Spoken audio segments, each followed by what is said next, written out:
pledge allegiance to the flag of the United States of America and to the republic for which it stands, one nation, under God, indivisible, with liberty and justice for all. What's up, man? Kelly, roll call, please.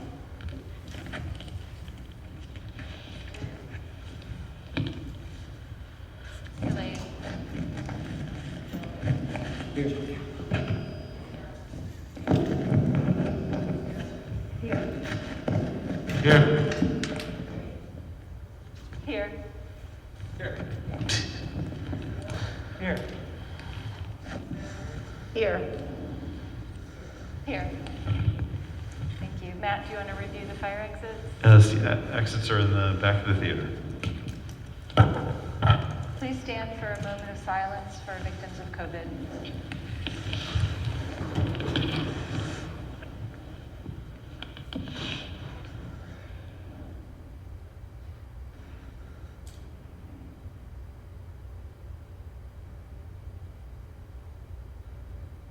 Thank you.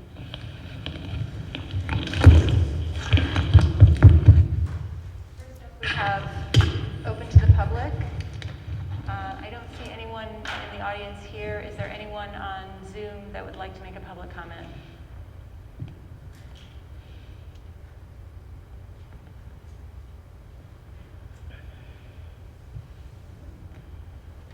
Mike, you'll let me know. Nothing? Okay, thanks. So we have a workshop tonight from our principal from Rombout and from Sargent Elementary School regarding the targeted school improvement. Meredith, What? I think we might have. Oh, I'm sorry. Do you turn them on?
Can you hear me? Can I be Yes. heard? Yes, we hear you.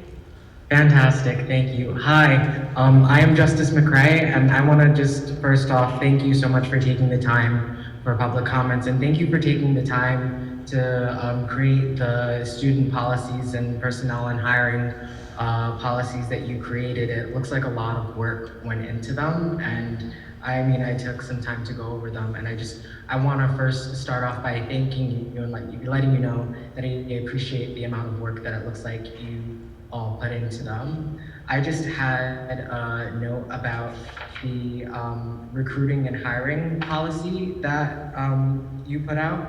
And just this goes under this is in regards to hiring. It looks like your policy will try to recruit the best possible, or at least the goal is to hire the best possible candidates applying for jobs in the school district.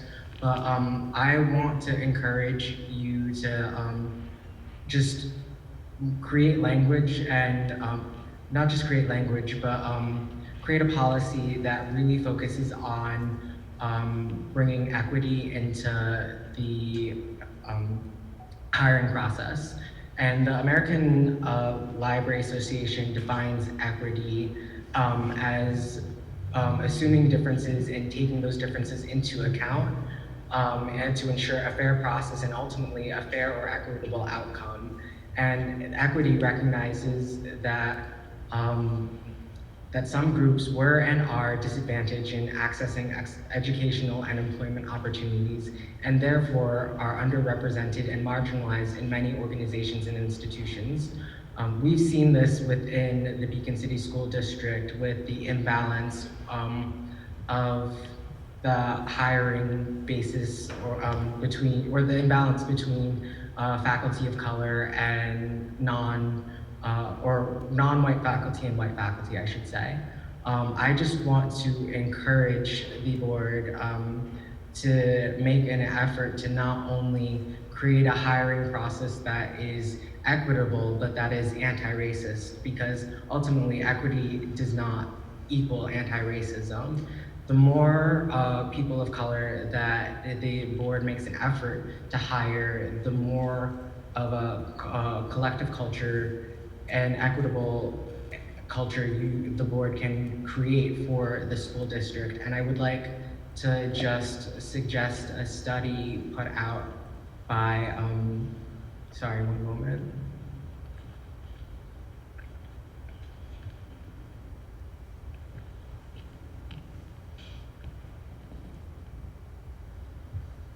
A study put out by Carla Freeman of Emory University that is a case for cluster hiring to diversify your faculty. I don't know if any of you have seen that, but it definitely suggests that hiring multiple people of color at a time rather than just one token minority has had and does create a better impact as far as diversity, equity, and ultimately creating an anti-racist establishment. So I just would implore and encourage the board, the superintendent, and everybody in charge of hiring processes to not just hire, I mean, it's important to obviously hire the best possible candidates, but also see where the search leaves where there are gaps in the search process and make an active effort to build up your staff of color, because that makes a difference between faculty environment as well as student teacher morale, infrastructure, etc. Thank you so much for your time, and thank you for all of the work that you're doing. I yield my time. Justice, thank you so much. If you wouldn't mind emailing that link to the board that you referred to, that would be really helpful. Will do. Thanks. Are there any other public comments?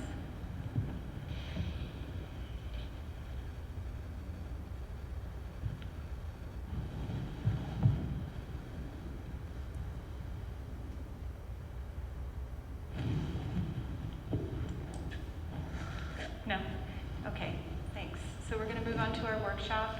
Tonight we're hearing from our principal from middle school and our principal from Sargent Elementary, Brian Soldish and Brian Archer, about their targeted school improvement plans. I don't know if you're presenting together or how you're... Okay, great. And starting with Bill Rillo. Thank you.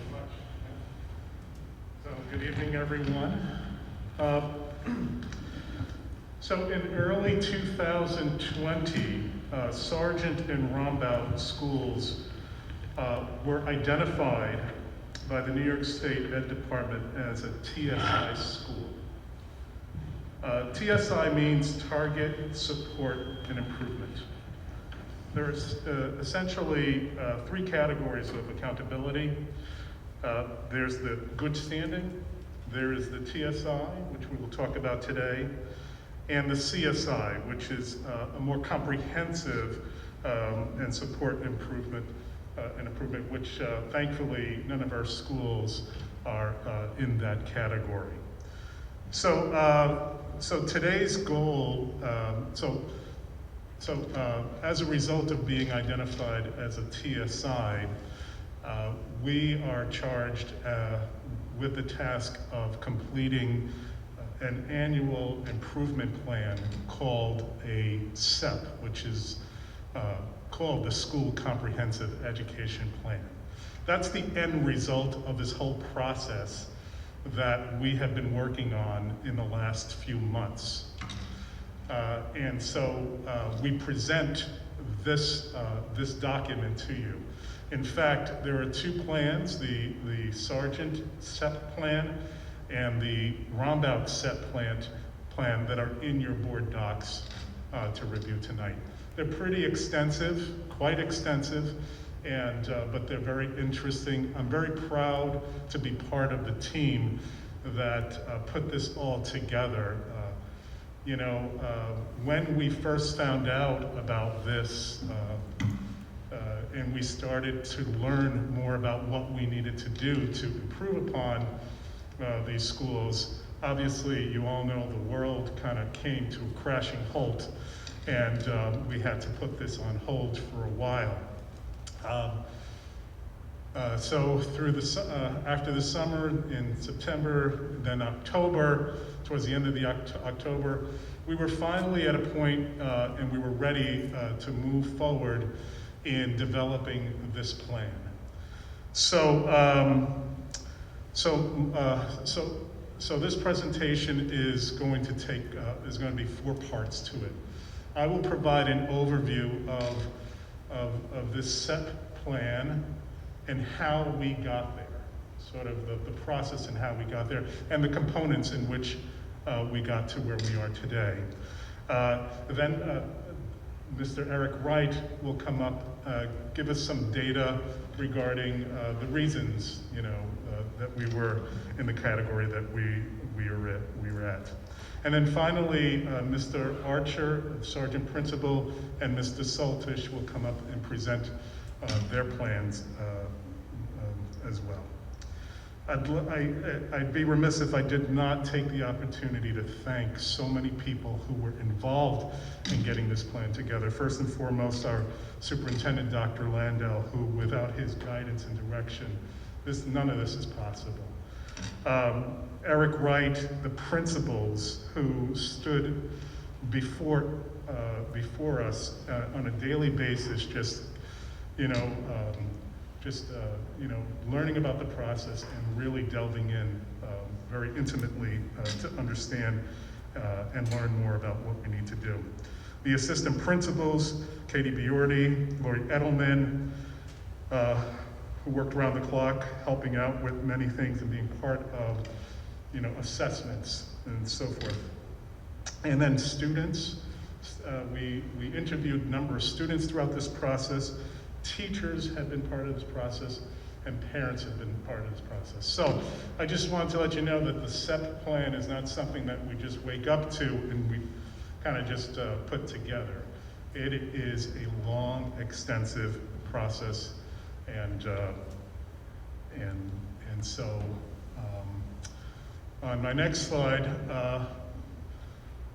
so there are certain reasons why we were identified at these schools.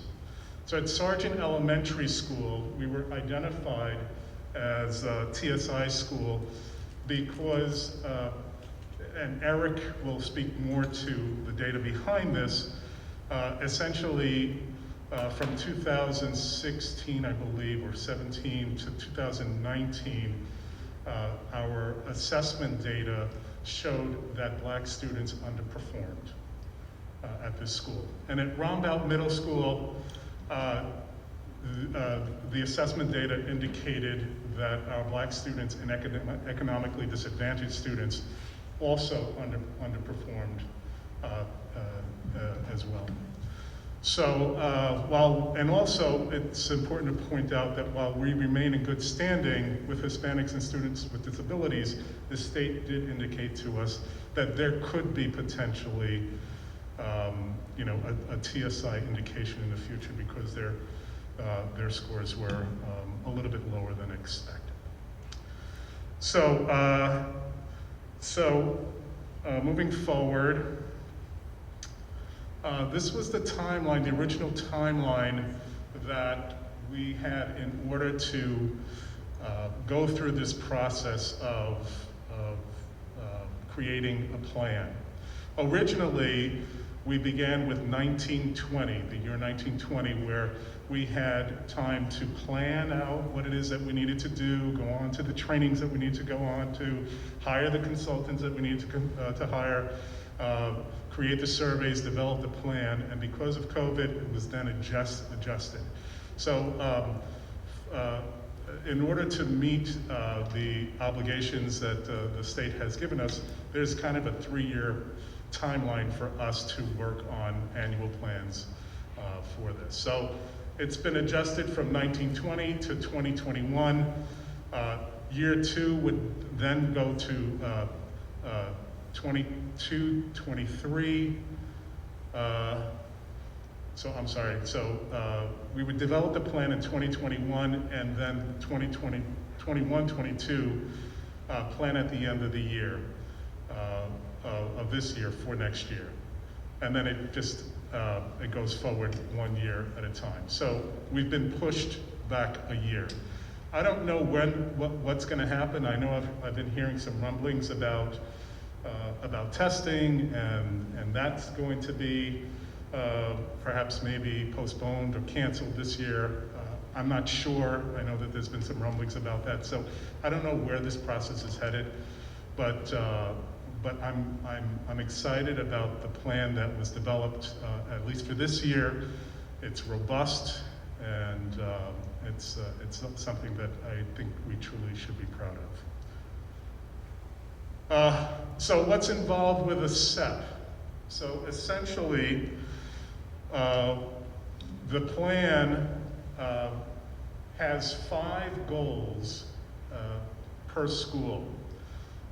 And the SEP is specifically created by members of the school.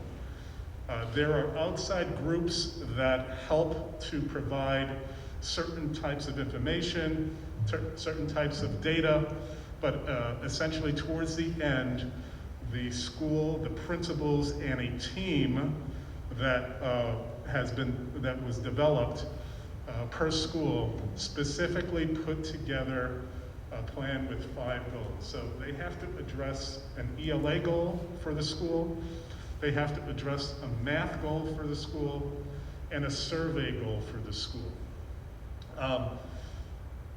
As you can see, 4 and 5 have 2 other goals, and if we were not performing adequately in those areas, then we would have to address that. We have been performing adequately in the English language proficiency area, so there's no goal that was needed for that. The chronic absenteeism also indicated that we were doing well, and Rondout, because of some data that they've seen, or some potential data that they've seen happening as a result of the assessments, they've decided to take on an attendance goal, but in neither schools did we have to address an ELA goal. So what does that mean? It doesn't mean that we drop down to 3 goals. We still have 5 goals, but in addition to the 3 mandated goals that we have to create, the schools are allowed to choose 2 additional goals. So it's 5 goals that they choose, and those are based upon a number of things that have been happening throughout. So along with the goals, there are a number of action items that are attached to those goals with with dates and how to measure some of these goals and action items, and also so the action items are a part of that. Okay. Forgot where I was going with that, but that's okay. All right. So what's been happening leading up to the SEP? What have we reviewed? Well, we reviewed a number of things. We have reviewed some formal and informal assessments. We have reviewed some survey data, some student data, some parent data, as well as some state assessment data, behavior attendance data, and other things that were looked at as well that you'll hear about later. So before getting to the SEP plan, a number of things have had to happen. There was an inventory that was provided to principals that addresses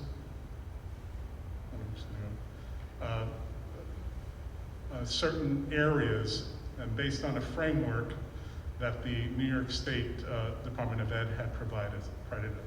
So the principals and people in the schools completed an inventory to kind of talk about how things were going according to these areas, these tenets: system structures, leadership schools inventory, curriculum instruction school inventories, social emotional learning, family community engagement school inventory.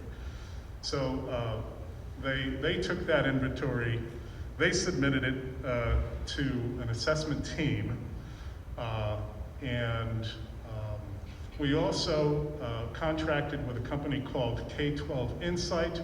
I'm sure most of you have heard that last month. We had a survey that was sent out to all staff at Sargent Elementary School and Rombout, as well as all families from Rombout and Sargent and the students. And those surveys gave us an opportunity to understand more of the climate of the schools and the community surrounding those schools as well. So that was an important component of what led up to these goals. So we have these inventories, we have the surveys, we also have a needs assessment team that was put together. We hired, in order to complete this process, as was recommended by the NYSED, a couple of consultants that helped us complete the needs assessment. And that was a pretty extensive process as well. What we did with this needs assessment, so we had 3 consultants from BOCES: Jenny Chanella, Terrence McKiernan, and Margaret Chesser, along with myself and Eric, where we spent 3 entire days at the school, at each school, and we interviewed the principal a number of times. We visited classrooms, we met with teachers, especially those that work with the identified subgroups. We met with students, especially those with the identified subgroup, and we connected with parents.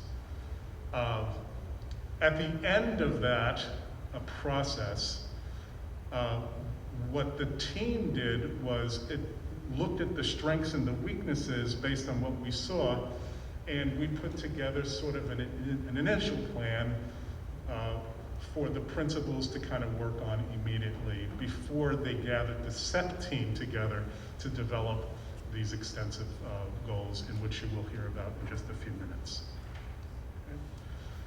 Okay. So just to further kind of explain some of what happened with Sargent, the steps to completed in the TSI needs assessment. We reviewed all the accountability data that was presented to us.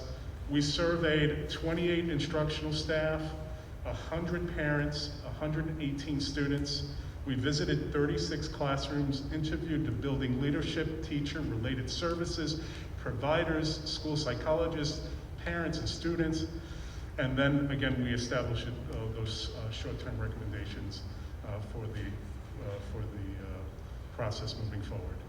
And at Rombout, in addition to the accountability data, we also surveyed 39 instructional staff, 152 parents, 466 students who participated in the surveys, and we visited 29 classrooms, and we did the same interviewing as we did with the Sargent school. So we took all of that data, put it together in a plan, or some sort of a report for that kind of described the results for the principals.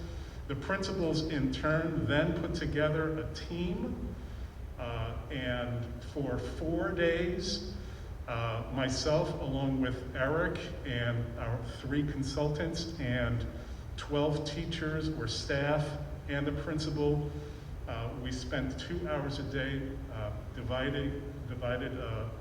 divided our goals and worked on developing these goals and these action steps. So as you can see, the process was pretty intense. I'm pretty proud of what was accomplished, and that's kind of the whole process that we followed. So before I hand the next part over to Eric, I just wanted to ask anybody if you had any questions about anything that I kind of described to you tonight. Okay. Yes. Can you kind of boil it down into succinct and plain, simple language? What really is the area that we need to work on? What went wrong, and what do we need to address? The kind of behavior or assets or whatever it is that seems to be the problem. So Eric will give you that next part of the data and share that with you. Okay? Yes. It might just be an oversight, but in one of the slides you talked to students of identified subgroups, you talked to teachers and service providers that deal with those subgroups, but then it just said talk to parents. And so did you? It was an oversight. We also spoke with parents that represented the subgroups as well. Yep. And then when you did the survey, did you cut the data specifically to look at the answers of the identified subgroups, or did you just aggregate the data as a whole? So I believe that the data as a whole was aggregated. Yep. Do we still have a contract with that consultant? We do, and we are scheduled to repeat that survey again in the springtime, and I believe that we could probably. Well, do you have a way of knowing? I'm sorry, I have to correct myself. I do believe that the data was also disaggregated by subgroups as well. Okay, and did the plans reflect the disaggregated data, or did they reflect aggregated data? I believe they reflected disaggregated data. Yeah. And are we able to see that report? I guess we could share that. Yeah. It'd be great to see. Yeah. Okay, Absolutely. thank you. Anybody else? Yes. I just want to make sure I heard this correctly. You said that you interviewed students, as of collecting data. What kind of questions did you ask the students? If you could quickly summarize. If not, it's fine. But I was just curious to know. Yeah. So part of the assessment team. I can't remember the specific question. You can handle that. Okay. I'm going to let Eric handle that as well. Okay.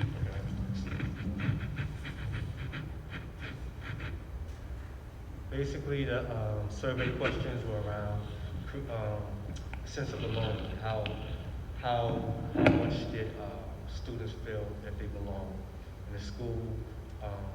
The relationships they have with adults in the building, the support that they're receiving from the adults in the building. Those types of questions.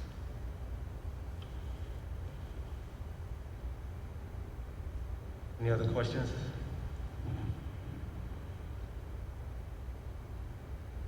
So just moving forward, how do we get there? New York State uses a matrix to try to understand how to help each school district understand how they are scoring or how they are performing in relation to other school districts. And it's called a performance index that they use. And how they get the measure is by looking at the number of students performing at a level 2, plus the number of students performing at a level 3, plus the number of students performing at a level 4. Now, what they do for students scoring at a level 3, which is meeting grade level standards, is they multiply that number of students by 2. And then for students scoring performing at a level 4, they multiply that number by 2.5. Once you add all of those numbers together, you divide it by the number of total students that took the assessment. And they do that for the subgroups to determine what's the performance index. What they do afterwards is they multiply that by 100 to get a whole number. Now, where do those numbers come from? As I said, it comes from the percentages from the state assessments. What you will see is that from 2016-17 school year to 2019 school year, we have the data compiled for you guys. In 3rd grade from 2016 to 2019, 41% of our students scored at grade level standards, performed at grade level standards. From that same time period in grade 4, 46% of our students scored at grade level standards. And this is Sargent Elementary School that I'm talking about in terms of the ELA state assessment. And in 5th grade, 31% of the students performed at grade level standards. Now, knowing that number, as I stated, grade level standards is levels 3 and level 4.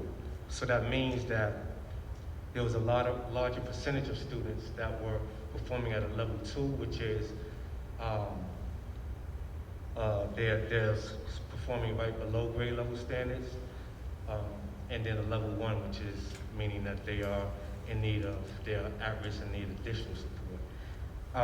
For students that are performing at a level 1, their scores are not put into that matrix, so you lose points for that percentage of students.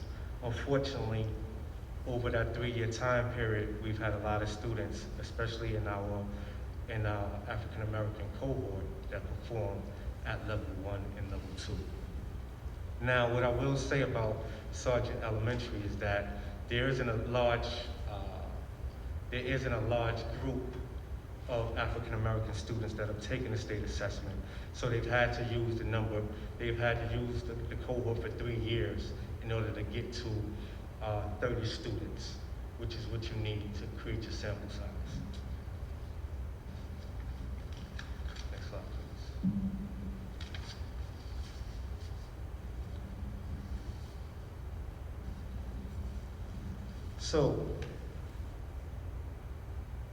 So I stand corrected. The data that I just showed you was the data for the entire school. Now what I'll talk about is our students performing, our white students and how they perform across that 3-year time period. At grade 3, you see that 68% of the students performed at grade level standards or above. 4th grade, 56% of the students performed at grade level standards or above. In 5th grade, 43% of the students scored at grade level standards or above. Now, when I compare that to, next slide. When I compare that to our African American students, as I stated before, there's a very small sample size over that 3 years. There are only 46 students. But as you see, in relation to their white counterparts, they're not performing as well. And so this is one of the main reasons why the Sargent Elementary is a school that's designated as needing targeted school.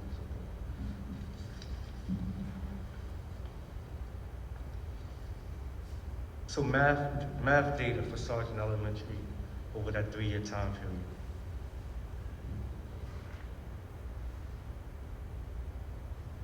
When you look at Sergeant Elementary in terms of math, you see that they did very well, especially in 2019.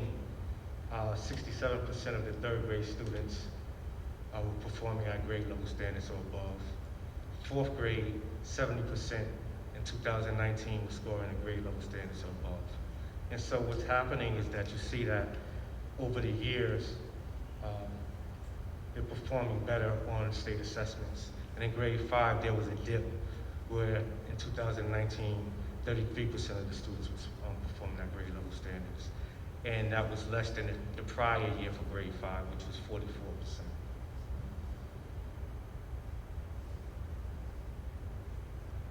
Right there.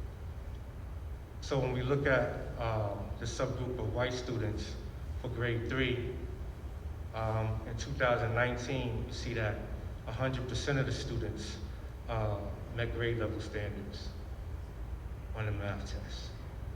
In grade 4, 77% met grade level standards, and as you can see, for both grade 3 and grade 4, each year they happen to be doing, increasingly better. And in grade 5, 46% of the students in 2019 performed at grade level standards, which was a dip from the 70% the year before.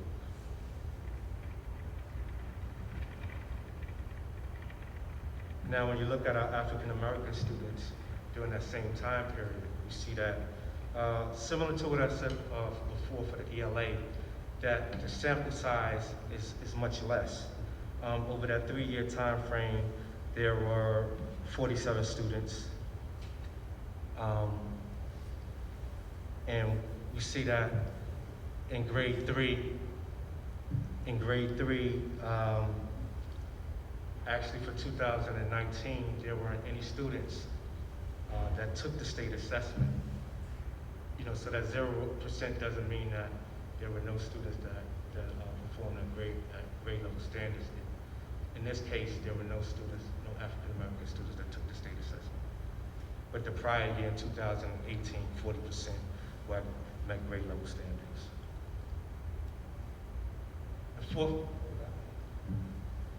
The fourth grade, similarly, in 2019, there weren't any students that of African American descent that took the state assessment. But the prior year, there were only 14% of the students that scored at grade level standards in 2018. And there were 7 students that took the state assessment, 7 African American students that took the state assessment. And then for grade 5, during that 3-year time frame, there weren't any African American students that performed at grade level standards on the math state assessment. Yes.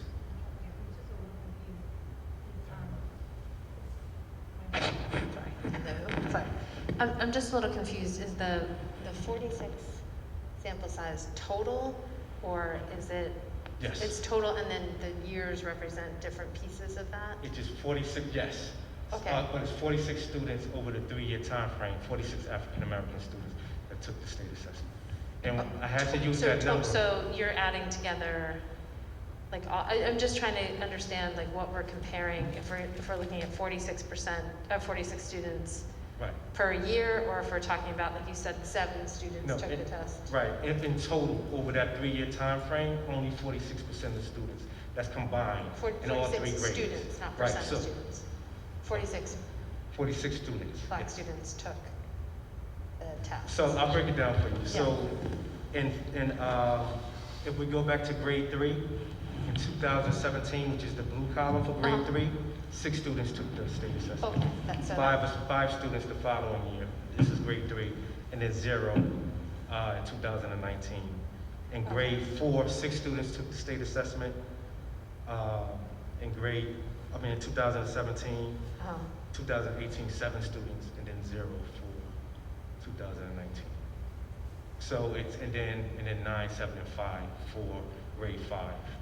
2000. So there's 2 pieces then, there's performance, and then there's lack of participation and tracking why both of those things are. Right, so even when you have the lack of participation, yes, and you're correct, but even when you have the lack of participation, the state still holds you accountable. They'll just go back a couple of years until they get the sample size of 30 students. Right. Right, that's what I was confused about, because 30 is a representative sample, that's acceptable, so when you kept saying 46, it was small, I couldn't tell if we've. Right. Okay, Right. thank you. You got it. Yes.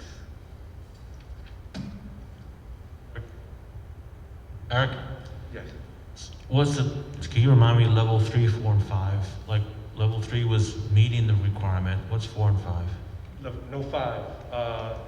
In high school, they use 5 Oh, for regions. But in grades 3 through 8, state assessments is level 4, which is performing above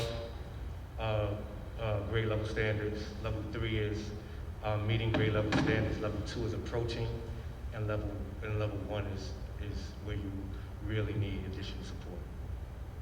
and why would they multiply 4 by 2.5, but 3 by 2? And can you explain that a little bit, the formula?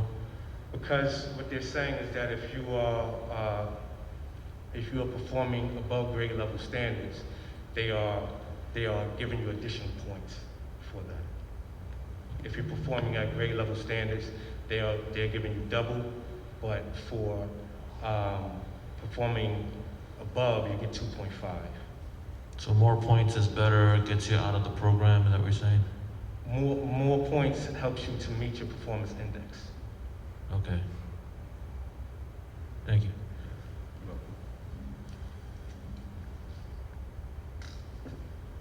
So, roundabout, in terms of ELA, over the 2017 through 2019 school year, grade 6, 46% of the students overall, and I'm just giving you the average, for grade 6, grade 7, 43% during that same time period, and 37% for grade 8, met grade level standards.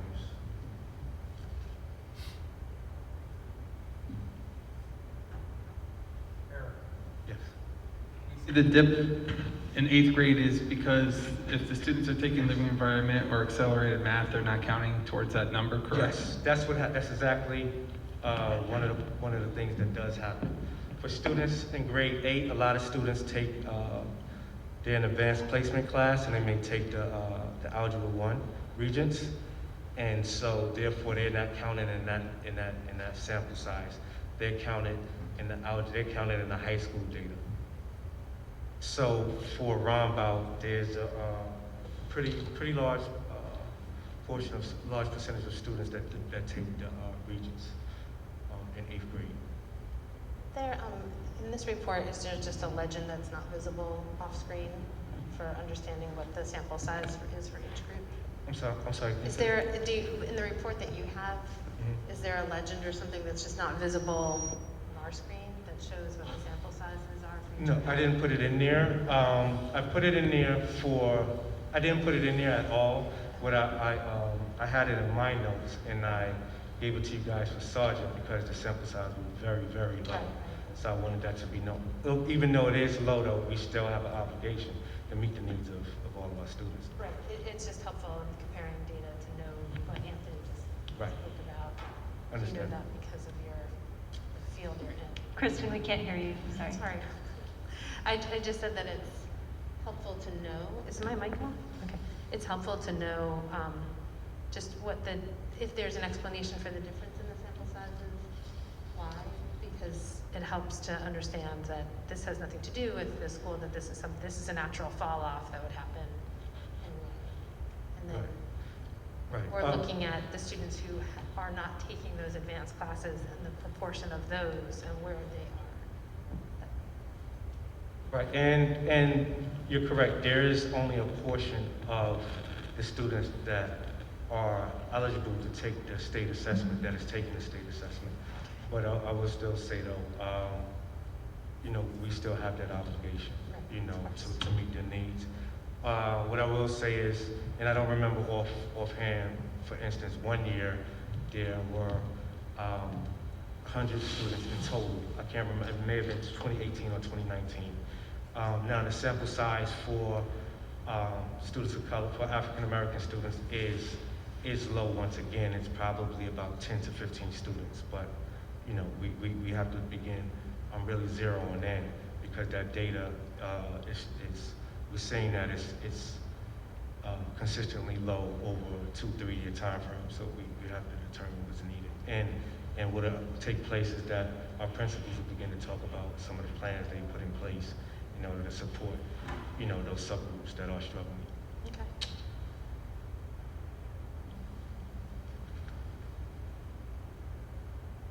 So our African American students during the 2017 through 2019 school years in ELA, 26% in grade 6 met grade level standards, 26% in about 7th graders met grade level standards, and 21% of our 8th grade students during that time frame met grade level standards.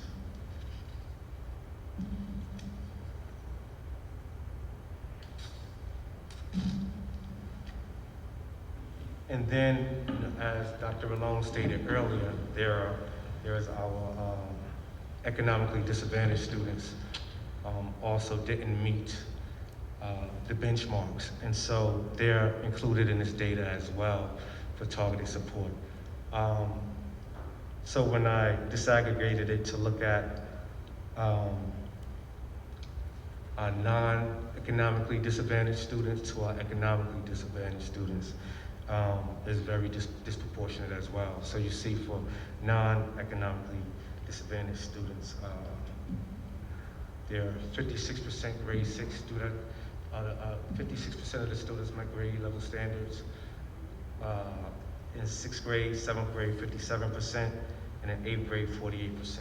Now when you look at that in relation to our economically disadvantaged students, you see 32% for 6th grade, 26% for 7th grade, and 24% for 8th grade. So in each case, it's almost double the percent of students meeting grade level standards for economically disadvantaged students in relation to non-economically disadvantaged in relation to economically disadvantaged.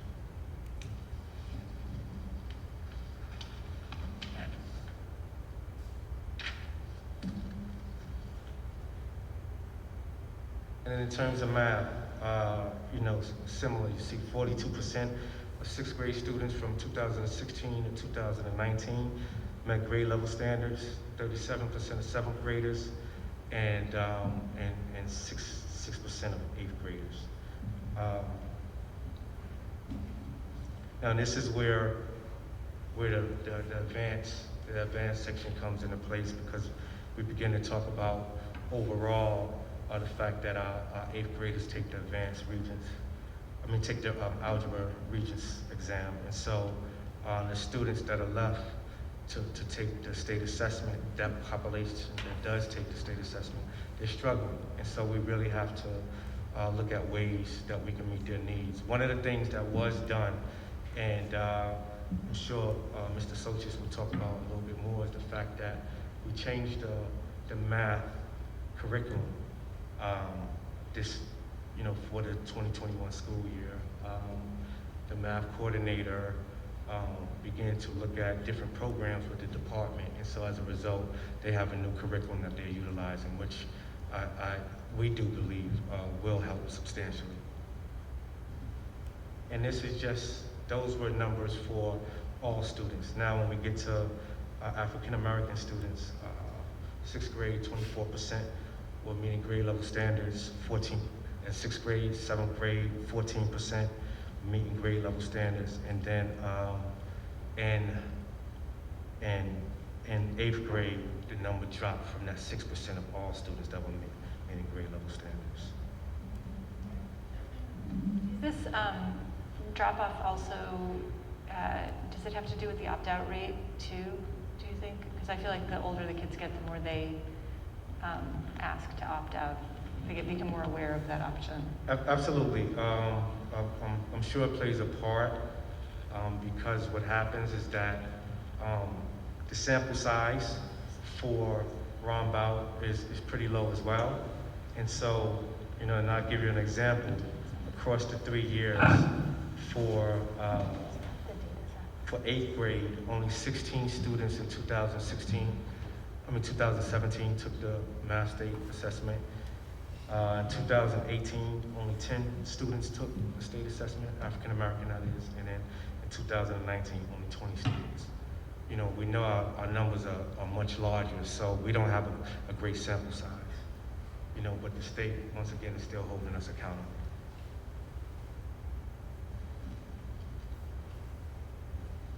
And then when we look at our economically disadvantaged and non-economically disadvantaged students, we'll see that there is disproportionate once again. For our non-economically disadvantaged, 55% of sixth graders, and 55% of sixth graders met grade level standards, 49% of seventh graders met grade level standards, and in 8th grade, 9% of the 8th graders met grade level standards.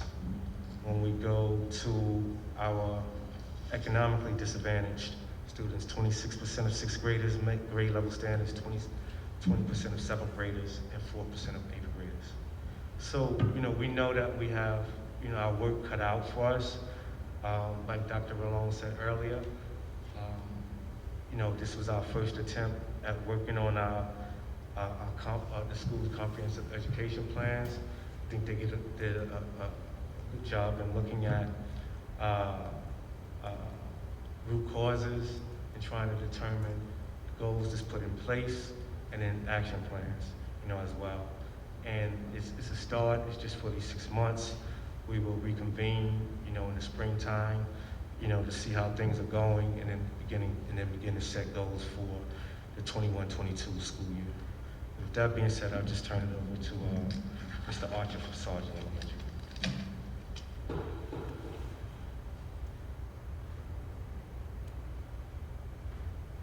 Good evening.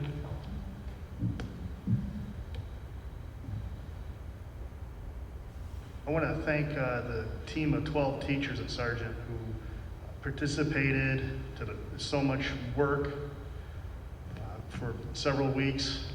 Those teachers are Caitlin King, Nicole Winchell, Matt Carpenter, Craig Seaman, Renee Ferrara, Brian Anilak, Daniel Lazuski, Dawn Hammond, Kim Ash, Diane Sanderson, Shannon Comito, and Fatima Ansar. They were enthusiastic, they were committed, they were very easy to work with and professional. They did well. Now, as been said already, we had to create 5 goals, 1 ELA, 1 math, and we created 3 additional goals from survey data. So the first goal we have up here is our ELA goal. And because we didn't have any state testing last year, we used first quarter Fountas and Pinnell reading benchmark scores, and 39% of our 3rd graders are at or above grade level. Our end of the year goal is to get 48% of the 3rd graders above or at grade level on that particular benchmark. 4th grade, we had 40% of our 4th graders test at or above grade level on the Fountas and Pinnell benchmark, and our goal for the end of the year is 50%. 5th grade, 36% tested at or above grade level. End of the year goal, 61%. Now, we took I just want to say for Mr. Archer, when we looked at that data last year, Fountas and Pinnell, around this time of year last year, our kids were performing very, very well across the district and in Sargent Elementary.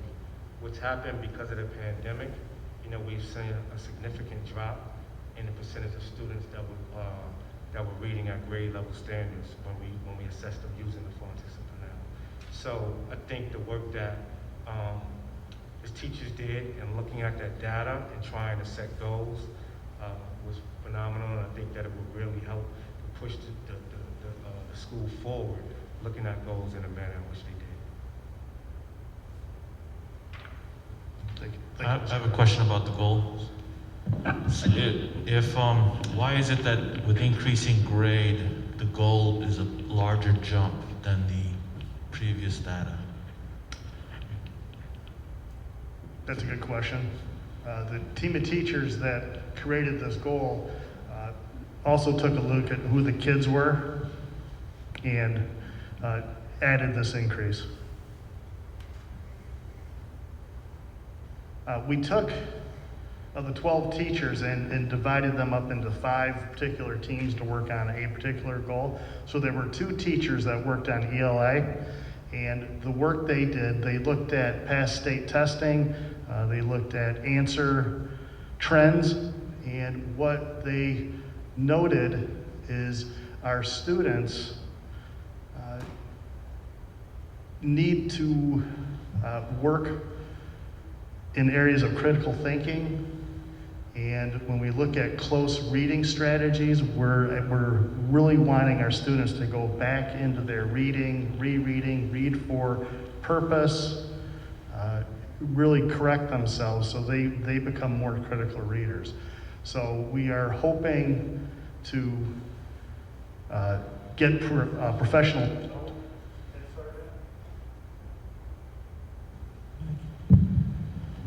In the area of close reading strategies, we will have faculty meeting discussions on close reading. We will have grade level meetings where we talk about close reading. We also noted that we need to update our text materials at Sargent. Our reading materials don't necessarily reflect our student population enough. What that means is we want all of our kids to see themselves in our reading materials.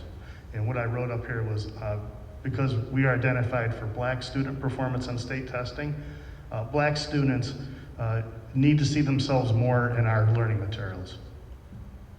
Another root cause for ELA was our lack of accountability and progress monitoring and the collection of data for ELA. We are going to hold everyone accountable to get our benchmarks done. Action steps, I have 2 bullets up here. If you were to open up the actual document plan, you'd see about probably 20 action steps. So I boiled it down to a couple action plans. We are going to utilize our building data team, which we do have in place, to look at the benchmarks between February and the end of the year. They will be working with grade level teams to disaggregate data, but also to talk about best practices for progress monitoring and interventions to help kids. And again, we're looking at staff development and so forth. The intervention, should the intervention include the younger grades as well, second and first? Yeah, thank you for bringing that up, Mr. Sang. The work we're going to be doing is for grades K through 5. Thank you. Next. All right, our next goal is a math goal, and currently we do not have a benchmarking tool. The district is in process of purchasing a math benchmarking tool for Sargent called iReady, and a couple of goals that we have. One is we're looking at getting 85% of our students to complete 2 iReady math benchmarking assessments this year, by the end of February and one at the end of May, beginning of June. And whatever the benchmark is that we will have established in February, we are going to have a goal of increasing proficiency for students between 5 and 10%. Root cause for math, as I said earlier, we need a benchmarking tool to identify deficiencies and to bolster our benchmarking and progress monitoring for kids. Some of our actions to address this goal and root causes, again, we're purchasing this online tool. We are in the process of setting up staff development to teach teachers and teacher assistants how to utilize iReady. And again, we're going to have 2 benchmarks, and we will utilize our building data team process as well between the end of February and the end of the school year. Next. Is the benchmarking tool something that would be used even after the goals are met? Yes. And so would that be something that, is this on? Okay. Would that be something that should be at all of the schools then? I would agree with that statement, but Okay. I'm worried about Sergeant. Yes, and yes, it will be, if not this winter, it will be by fall. Okay, thank you. Next. All right, we had to develop 3 survey goals, and the way we decided was we took the 3 biggest or largest percentages of disagree and strongly disagree. And the first goal that we looked at was one for parents, and the prompt was staff members seek my input on how to meet my child's needs. And the survey data in 2020 was 26% of our parents disagree or strongly disagree with that statement. And our goal when we resurvey is to decrease the responses down to 20%. Now, root causes for this goal. Some of our staff may be unsure how to effectively communicate with all parents, and we do not have a consistent platform for communication by teachers with parents. Teachers get to choose how they communicate with parents, and actions to address this goal and root cause. We are forming a family engagement communication committee to discuss consistent requirements for teacher-parent communication. We're going to be surveying parents for their preferences on how they feel is most effective to be communicated with. And we are going to create a form when we have our parent-teacher conferences, which will be focused on data-driven instruction to drive those conferences. Next. Another parent goal survey. The statement, I understand how grades are assigned. The 2020 result from the surveys, 29% of parents disagree or strongly disagree or don't know. Our target is to decrease that 29 down to 12%. And again, root causes. Parents may not understand the methods for grading, how we convey that information to parents. We're going to work on getting more parents to access our parent portal. We're going to get some training for teachers on parent portal. And the last root cause, we want parents to understand how we come up with student grades. Now, actions to address this goal, the building principal, that's me. I will determine when and how instructions are sent to parents. We want to make sure that's clear for parents. We're going to create some staff development on how to use the parent portal more effectively. And we will also be having 2 parent question and answer sessions in April to discuss parent concerns about grades and try to shore up questions about grading policies and what it is we are actually assessing for kids. Next. And our last goal, this came from teachers, and if you remember last March when we had to go to remote learning, it was all of a sudden, and 40% of our teachers said staff have not received adequate training to deliver online instruction. Our goal is to get that lower than 40%. We want to collaborate more with teachers on what staff development for remote instruction will be. We're going to collaborate, we're going to partner up, and we are going to create professional development opportunities for our teachers and teacher assistants. And again, we will resurvey our staff at the end of the year to hopefully see progress in that area. Next. And another part of the plan is we have to get our information out to all of our stakeholders. And for our parents, we are going to utilize our PTO meetings. We are going to include updates in our monthly newsletters and put that on our website, which we do. I'm going to have some Zoom meetings to talk about where we are with this progress. We are utilizing our building leadership team. And sort of the same with our faculty is we will utilize our faculty meetings. We're going to be using our grade level meetings and again our building leadership team. Thank you. Questions?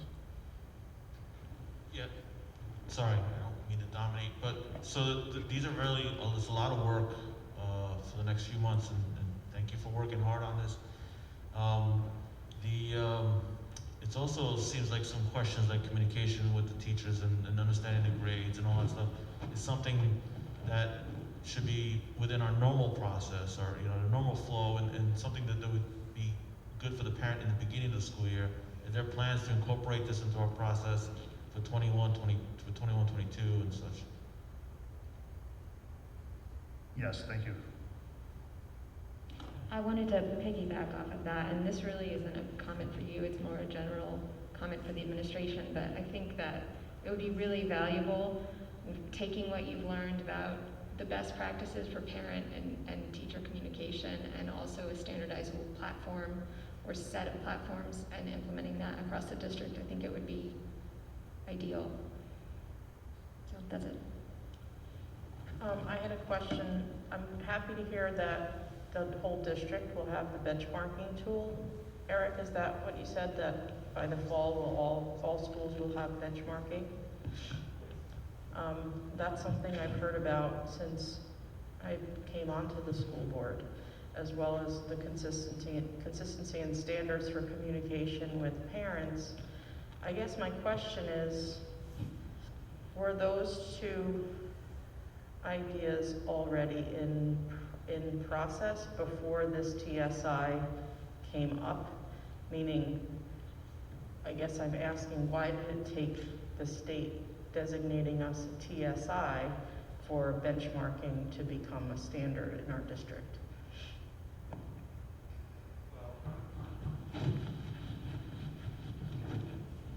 There is benchmarking that takes place currently. There are a couple of things. We didn't have a math benchmarking assessment. Last year we put in a ELA benchmark assessment in our middle school, and we were looking at potentially utilizing that same assessment for that same company for math this year, but with the pandemic, we held off from it, and also I wanted to get much more feedback in terms of the ELA portion of the assessment, the ELA platform that we were using. Actually, it was determined by the team. We had companies come out and they wanted a different platform. So I'm actually glad that we held off. It's a thing I like to pilot. I like to pilot things before actually put it in place, because what happens is once you spend I try to stay fiscally responsible. Right. And so in this case, it seems like the platform that we will be utilizing for the math benchmark assessment will really be supportive. And we're going to use the two schools that are part of this process first, and then we can bring, after we get the feedback, we can bring all of the additional schools in. But in terms of ELA, ELA K-8, there is a benchmark. It's just what's being used might be different at each level. So Eric, you're saying that the benchmark that we currently use at the middle school is STAR, right? Is that what you're referring to? The Yes. STAR stands for? Yes. So now they're going to be using STAR at the middle school and not using the same benchmark in the elementary schools? So they're gonna be going to an iReady benchmark? Well, iReady is what the STAR is what they're using for ELA, but I'm starting to get feedback that it doesn't do everything that they thought it would do, and so there has been some conversation about potentially switching over to iReady for the ELA as well. Now, what they have done is they've just given us a free platform that goes along with their system, because they know that we were unhappy with one of the pieces that we have within the ELA benchmarking. And so, and this is Star 360 that I'm talking about. And so, So what benchmark system are we gonna be going with from K to 8? K8, iReady for math. iReady's gonna be for math? Yes. Is that the benchmark that's gonna be given 3 times a year in Yes. in the spring, winter, and then, the fall, winter, and then spring? Fall, winter, spring. That's gonna be a K8 benchmark iReady. system for math? Yes. And then what are you using for ELA? ELA, we're gonna use either Star 360 or move to iReady for 6-8. For K5, I'm not 100% sure that we want to go to that assessment, that additional assessment, because of the fact that we're still using the font system for now. And iReady is aligned to the state standards and the state assessments as STAR is as well? Yes. So just to understand benchmarking a little bit, then that's separate than the testing, the state testing. So it's a way of staying on top of what's happening in between these areas where it seems like state testing, we're having a high rate of attrition, that we're not necessarily accurately capturing student progress. Absolutely. Okay. But the benchmarking, what it allows for additionally is that it allows you to see how students are performing at any given point in the year at all those benchmarking times, and then make adjustments, put additional support in to meet their needs. Now with some of these systems, they have a platform, an additional platform that meets the kids at their point of entry and then supports them to ensure that they're getting the additional support that they need. And so it meets them at their point of entry, so there's no way to map data from one system, one platform, benchmarking platform to another.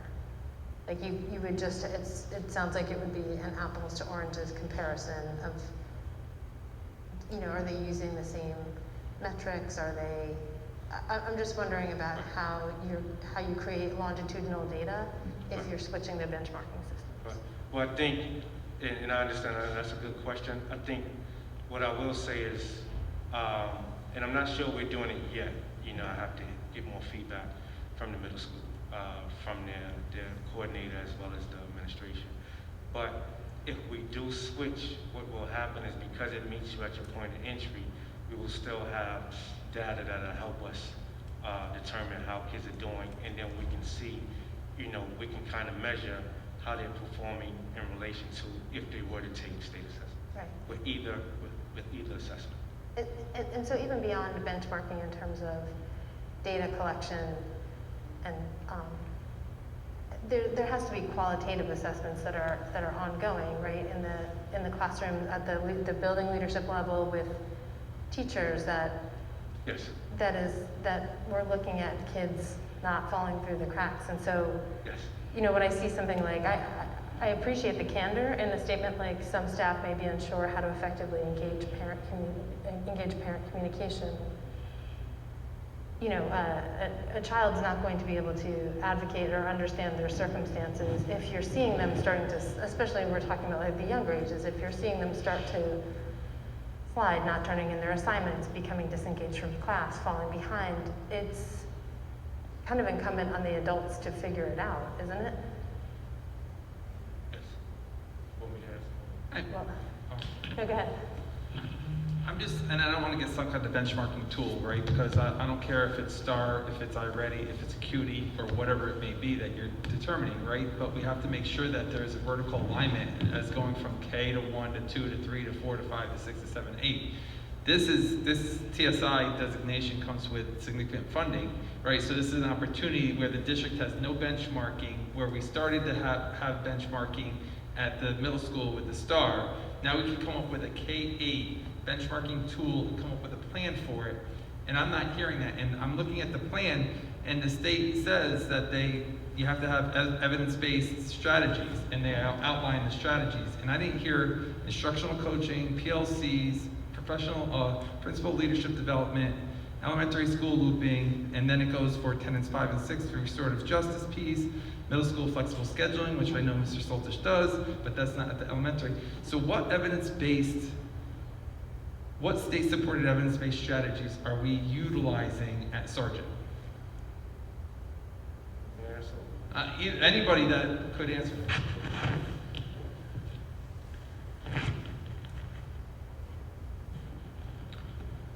We've been using the Fountas and Pinnell for a number of years. But that's not an evidence-based strategy recognized by the state. So I think, what you're referring to is, what we utilize is the early monitoring, the early warning monitoring, so that we can determine which students are struggling, and then we can begin to put the supports in place. And that can be done whether it's, as you just stated, through benchmarking using STAR 360 already. In the case of with the math K8, we'll be utilizing by next year. And But for us to approve the plan, it states clearly in the TSI that it has to have a state-supported evidence-based strategies listed, and I don't see one listed. So I'm wondering, how are we gonna? it's not in here, but it's actually in their full plan. It's in their full plan, because they have to check off. There's a box that they have to check off. Did we get the full plan?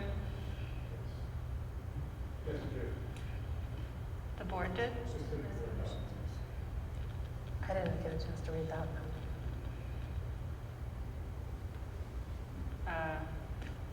Really? Has anybody else read the document attached to the resolution? No. Is that in Word docs?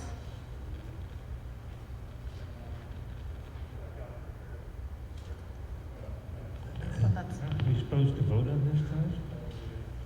We are. I see it.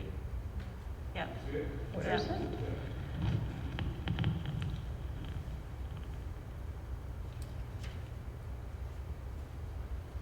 Is this in the consent agenda tonight? It is. Yes, It it's the is, last yeah. two. Yep. I read the plans as the attachments to the emails for the meeting. And I didn't see them. Mr. White, any other questions? No. I have one more question about benchmarking in general. Are benchmarking tools standard in other school districts in our county and state, and specifically city school districts? Or does anyone know? I believe so.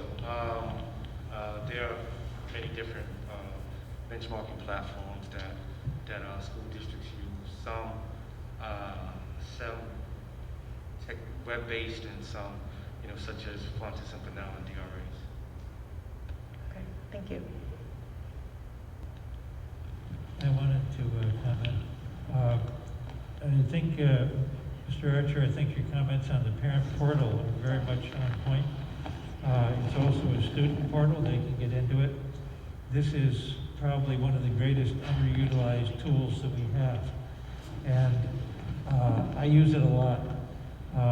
And I don't know what I would do without what we did before we had it, but I guess you just talk to the teacher occasionally. But with this thing, I would recommend that we also look at the teacher use of the tool, because it's data in, data out. If you don't get the data in timely and accurately and fully, then it's less useful. So I've noticed that some teachers are really expert at it and some less so. And interestingly enough, some of the best users are the phys ed teachers, because they're used to keeping score and doing stats. Some of them are other people I've noticed are like a few weeks behind, and I wonder, are they out sick, or are they just not putting anything in? So this is something that's easy to measure, and to, if you have the time to, or somebody who's looking across the board at performance on the part of the staff, are they up to snuff?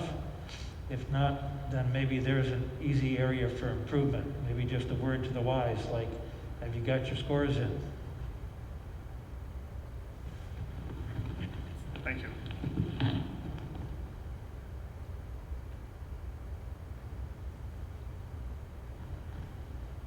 Thank you. Thanks, Brian.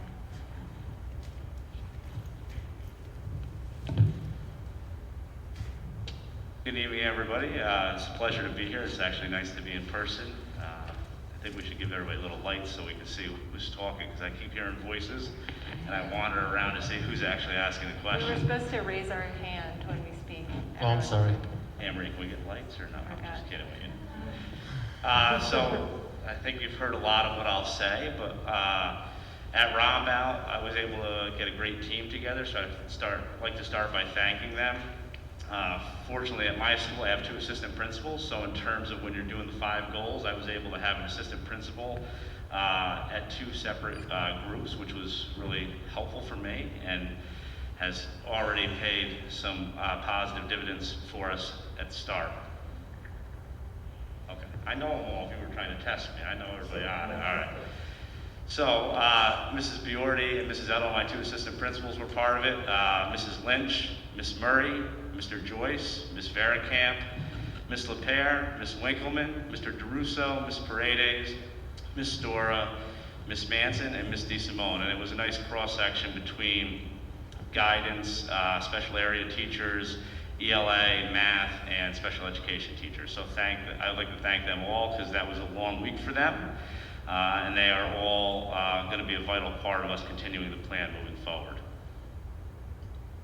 So I'll start with our first goal, which is our ELA goal. I apologize, I'm going to have more slides because we cut and paste some of it right out of the plan. So our ELA goal, our previous data in the 6th grade was, and this is off of the STAR 360, was 49% of our 6th grade students were meeting or exceeding grade level expectations. And our end goal for the end of this year is to have 58% of our 6th grade students at that level. In 7th grade, 37% are currently meeting or exceeding grade level. We're looking to get that to 42%. And in 8th grade, our previous data was 41%. When we say previous data, we're talking about our fall benchmark, which we did at the beginning of the school year. And we're looking to get to that to 44%. You're probably wondering why there's differences in the percentages, so I'll just explain now. The teachers' STAR 360 for ELA is something that's already been in place, so we had a fall benchmark for that.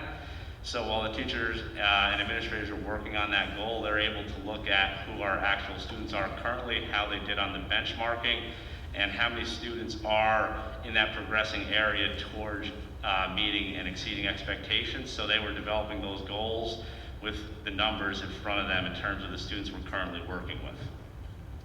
Some of the root causes that we believe are kind of getting us into this area is that reading skills are something that are not necessarily being reinforced in every class. The middle school, you've got the ELA teachers, and reading is something that, in the elementary school, they're getting that specialized, and so that's always been something that we're trying to look for. Independent reading, not necessarily encouraged, especially in today's day and age with all the technology. It seems to be something that goes by the wayside. And the benchmarking tools were not being utilized to their full potential to help inform the instruction. So we're benchmarking, but are we using the program to then improve the instruction, or are we just benchmarking? So some of our action steps, this isn't all of them, but I'll just try to go through a few. We have a data team at the middle school. We're going to break our data team into 2 separate data teams, one for ELA and one for math, because we have an ELA goal, and in a moment you're going to see our math goal. So we're going to have a designated group of teachers that are just looking at the ELA data to help monitor our goal. The department teams will meet to determine what strategies to implement in their classes based on specific student needs. We're looking to get our demographic information imported into STAR 360 to help us desegregate the data. At the beginning of the year, we were in a rush to try to get the benchmarking, and that information was not in there yet. We are looking to do a school-wide reading contest, something that we thought will help push that independent reading. So Mrs. Edelman's working closely with a few of the teachers to try to create a nice program to reward students with prizes for reading independently. And also, students that are below or approaching grade level will have additional progress monitoring between the benchmark assessments. So we're currently scheduled for our next benchmark right now. So our ELA teachers will be given their second benchmark in STAR 360 within the next 2 weeks. Our math goal. Our math goal is going to look a little like Sargent's, and the reason for that is we didn't have iReady yet. I'd like to take a quick pause, and I'd just like to thank Mr. Wright and the board and the district. A lot of money was invested into our curriculum at Roundabout Middle School for this school year. We now have e-math instruction, which we think is going to be really vital, because that is what they're using at the high school, so it's going to make the transition and the materials we're using more aligned. So that's a big move for us, effective this school year. Also, we've purchased Go Formative for the district, which is another assessment tool that gives great feedback that we're providing trainings for with our teachers. So we are looking to do 2 benchmarks this year with the iReady once it's purchased and we have our students populated. Our teachers are getting trained on Wednesday on how to do the benchmark. So our goal for that is to have a benchmark in February, another benchmark in May, and we're looking to have 85% of our students complete those 2 benchmarks. It's obviously, with the remote learning component, 100% participation is a little more challenging right now. And we will be using that to try to increase by 5 to 10%. Root causes, it's fine, you can go to the next one. Root causes in math is we haven't had that benchmarking tool. So when you're trying to look at exactly where the deficiencies are in a student, you've been just relying on teachers and their own local assessments and what they're seeing. And so with that benchmarking tool, they're going to get instant feedback, instant data to help look at it. And that iReady program will target those students based on need. And it has an instructional component that we're hopeful will be helpful in both our AIS classes and our regular classrooms. In terms of action steps, a lot of that goes right around the iReady in terms of the purchase, professional development for our staff for not only administering the benchmark, but then how to use that information. Each grade level will review and discuss the benchmark data. We will have a data team just for the math, and teachers will administer a second iReady benchmark assessment at the end of the year. And so they'll be monitoring that information throughout. Our first survey goal, which is our 3rd goal here, is based on engagement. So this comes off our parent survey, which I'm really hopeful that when we get to the spring, we can even increase our participation with staff, parents, and students, because the more people we get filling out that survey, the more accurate our information is to go off of. So for instructional staff, the survey question that we looked at, there were 2 of them for this engagement goal.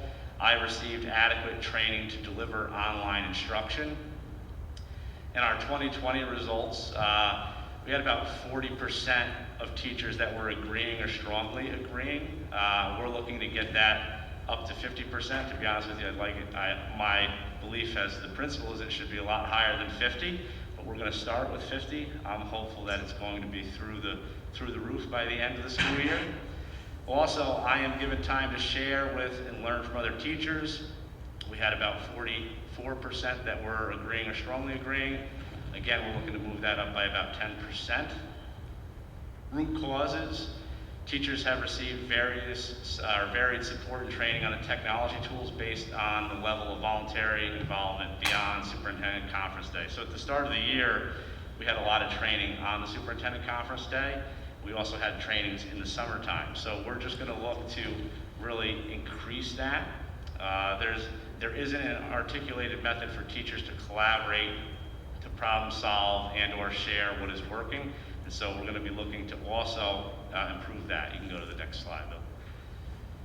Some of our action steps, Mrs. Paredes, who's our math chair at the middle school and also part of this SEP team, She's providing a PD on Wednesday on Go Formative. She's already provided 2 sessions on Go Formative prior to this meeting. We also have Ms. Murray and Ms. Lynch who are creating a staff technology survey. The purpose of that is, as a board and as a district, you've provided us with everything we've asked for this year. You haven't said no. So our teachers have benefited greatly in terms of trying to teach remotely and online with the tools that have been purchased by the district to try to enhance and help them reach out to students. So we now need to do is take a look at what tools they need more assistance with or more training in. So that survey is going to go to our staff so that we can look at it and provide trainings for the rest of the school year based on what teachers are saying they need more help on. Is it Google Classroom? Is it Go Formative? And so we want to try to narrow down what it is they need assistance with and provide them the exact assistance they want to improve that. You can go to the next one. Next one is communication, and this was from the parents. Teachers regularly inform me about how my child is doing academically. So in our 2020 results, we had 17% strongly agree, 36% agree. So we're looking to move that up to 65% of parents agree or strongly agree, because I mean, that's what we're about. We need parents to be informed on how their child is doing, and we want them to feel informed. So some of those clauses is just the building lacks or teacher staff are unaware of a guardian calling protocol. So when do you make a call? Is it a formalized thing that we're saying every so often? So that's one of the root clauses. Teachers and guardians have different definitions of what good academic communication is. So technology is increasing, and sometimes maybe that means we rely too much on it, and we need to get those phone calls going again. And guardian or teacher frustration with trying to connect and actually connecting. So some of the action steps: creating a how-to instructions to sign up for PowerSchool, including contact information for who to call and or email. There's nothing more important than the portal and how it revolves and does everything for the school district, so we really need to improve that. Create the survey for the guardians. We probably should read it differently. It was created already. It was put out in the Monday message. So in that survey, it has what is your preferred method of contact? Is your contact data on PowerSchool up to date? Do you need additional training on PowerSchool? What academic information do you want to receive from your child's teacher when they contact you?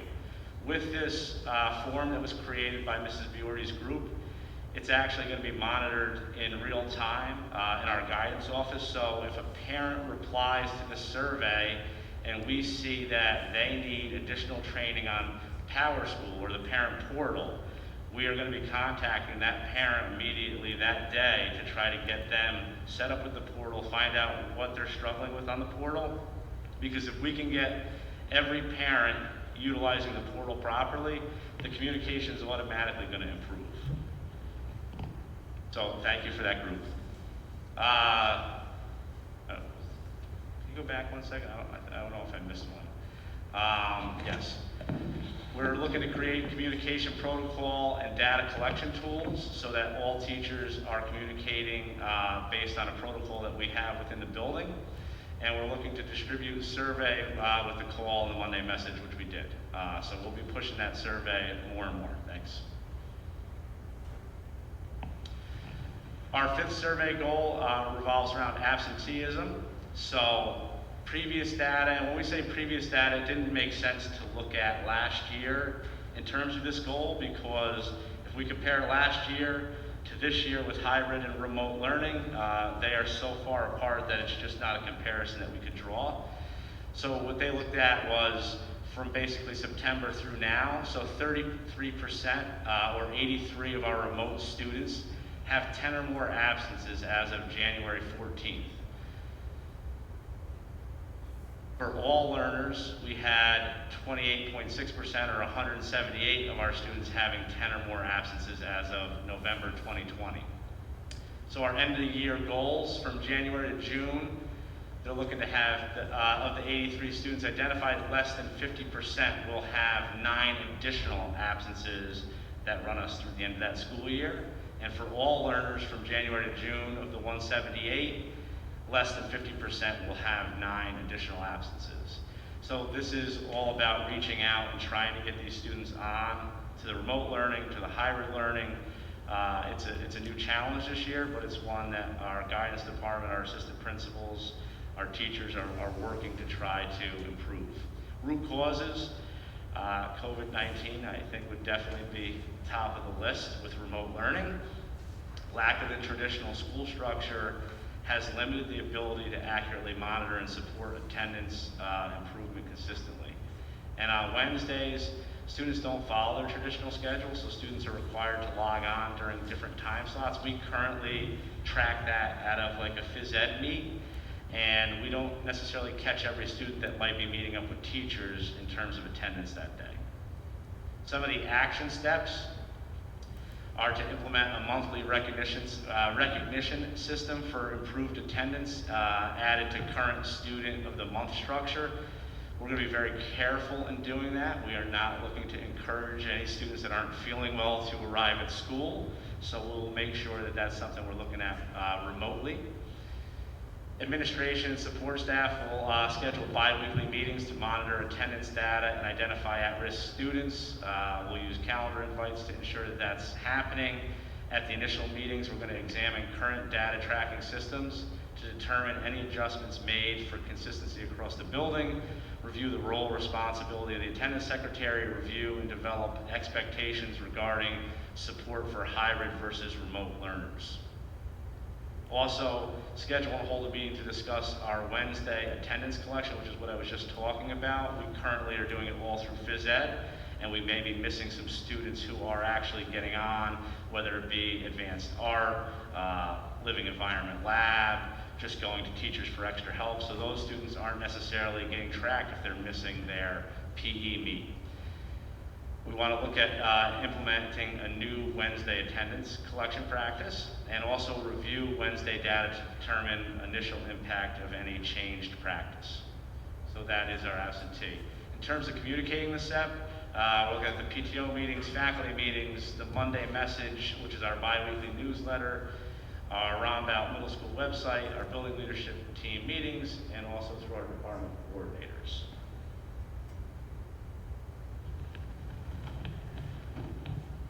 Any questions?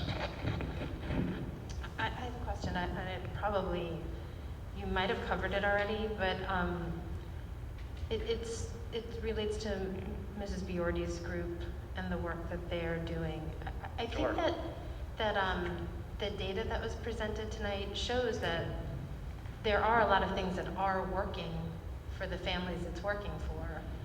I guess I'm, and it could be in here, honestly, I did not do my homework and read fully these plans because I didn't look all the way to the bottom. I read the overview. That's all right. But what's the plan to do, rather than sort of send out something general to all parents, then I could probably predict for you the percentage of exactly who will respond and what groups they map to. What, in terms of this sort of look inward and figuring out how to do what you haven't done, like what's the plan for reaching to these for outreach to these groups, you know, that that you feel you haven't been able to reach, and that's mapped to how their children have performed?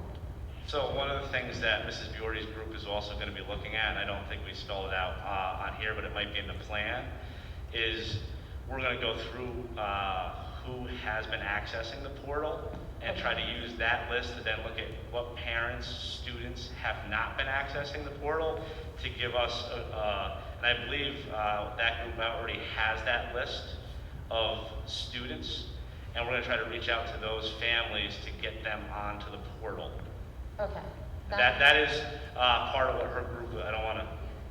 And find out their preferred method of contact. So the back end of Parent Portal allows us to see who's accessing and who's not. So we're going to use that data to, kind of target the people who aren't accessing it, and not just with Parent Portal, but how they would prefer to be contacted by the teacher. More importantly, with the survey question, it's not just how do you want to be contacted, but what do you want to talk about when you're being contacted.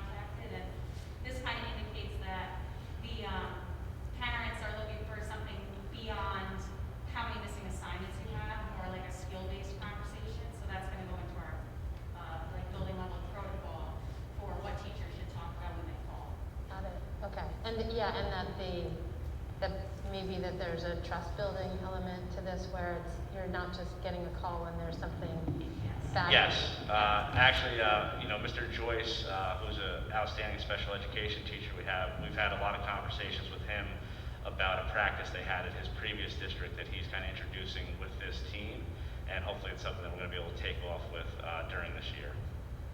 Yeah, I mean, I had read something in that book, Beyond the Bake Sale, about flipping the back to school night, where you encourage parents to come in and talk about their child rather than be talked to about their child. And I'm not saying that that's the only way to reach that, but it does seem like if traditional communication hasn't worked, then we have to do something different. And I appreciate you explaining it, because it does sort of allude to it, but the fact that you can target who hasn't been participating and then do proactive outreach to them is really helpful to hear. I have a question about Power School with regards to student usage. Are you able to differentiate which of the kids are using Power School? I know my children are looking at it like every day to see where they are, what they're missing. Do you have any data on how many students are using it that way? And if not, maybe there needs to be outreach to students as well to make that part of their regular daily life in school? So the list that we were talking about, I believe, is the student list. So we have a student list compiled of students who are not going onto the portal and looking at things, and that's the group that we were going to focus on first in terms of reaching out to the student, but also to the family to try to make sure that they're both on the portal.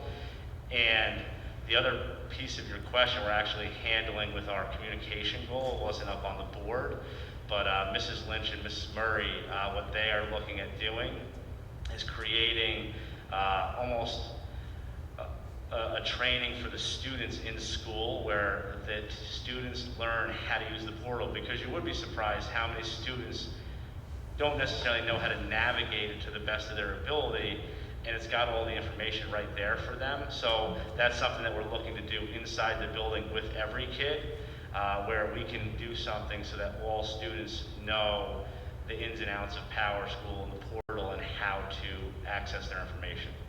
And is there, oh, sorry, somebody else? No, I just said, that's great. I'm glad to hear that. Yeah, and I was going to say, is there a way of thinking about it or framing it as more of an empowering tool? Because as the parent of a child who has a special ed classification, I could tell you, I know that any child that has not had a successful experience in school will avoid looking at themselves in that way. It's like they want to really distance themselves from, that's not all of who they are, because they receive that feedback all day. So if there's a way of tying it to goal setting or looking at it as not a judgment, but as something sort of that they can use, I think that would also be beneficial. Because Right. I think especially if you've been in a cycle of whether you're part of a subgroup and have not felt successful in school for a variety of reasons, breaking that cycle of thinking it and becoming a little bit more empowered with how you can use school to your advantage rather than a place of sort of judgment and not feeling successful would be. Great, great point, and we'll take that back to the group just so that when they're formulating the goal and their action steps, we can look at it. I have one additional point to make. As far as teachers' use of Power School and entering grades and entering feedback, I know that it has been in my household some source of frustration for my kids if they're expecting to see grades entered and they don't, and some time has passed and they're not seeing the updates. Will there be any accountability to the teachers for entering grades within a certain number of days? Or So currently we expect it minimally on a weekly basis, and there's some exceptions to that, especially with Google Classroom. Some assignments might be something that's not going to be turned around in a week. If the ELA teacher's giving an essay, it may take them 2 or 3 weeks. What we ask our teachers to do is try to make sure you're transparent with the students and you're putting that information on Google Classroom. So If it's not something they're going to get back in that week, they're aware that they're not going to get it until 2 weeks down the line. But we do expect that it's updated weekly. It's something that we have to make sure we're monitoring. It's tough to monitor because we're looking at all different things. We also currently have our teachers double entering, because we've had them trying to maintain not just Power School, but we've been trying to have them maintain Google Classroom. And I think that has put a lot on the plate in terms of the entering things. We have a lot of students that go from remote to hybrid, so we're doing a lot of daily switching. And so we may make an adjustment in the second half of the school year with what we're asking the teachers to do in terms of Google Classroom, to try to make sure that the focus is keeping the Power School as up to date for parents and students as possible. We really want parents and students looking at Power School. The problem is, what we keep saying since the start of the year is everybody go to Google Classroom. So we're sending everybody to Google Classroom, but then we want you to go check Power School. So it's been an internal battle of what should we be doing, but ultimately we want Power School to be, that's the accurate representation of their grade. And so it is taking a lot of time with entering on the Google Classroom as well. So we may make a switch from that to try to make sure the teachers are getting the portal updated on a quicker basis, so that they're not updating two different things always. Do we know for a fact that Power School doesn't have a module that allows it to talk to Google Classroom so that Only the certain systems can connect? Only certain things do, but those two don't just talk to each other. No, the teachers all really like that, but unfortunately it doesn't. You can imagine that there was many questions to me with that. Go ahead, John. I'm reading here, it says that 83 students have like 10 absences as of January 14th. And I'm also knowing, like, it's not a group cause for some reason, but there are parents that work and leave their kids at home. And there also are students that have no Wi-Fi. So what are we doing, and anybody else can chime in, like board members, anybody, what are we doing to make sure that these students with these disadvantages are getting, the support that they need? And how are we making sure that they are getting on? So in terms of the Wi-Fi part, Mike Keeley and the district have been absolutely amazing with getting the hotspots. So there are no families at the middle school that I'm aware of that don't have a hotspot that needed the Wi-Fi access. So the district really came out, hit the ground running in terms of getting the devices out and having that for families.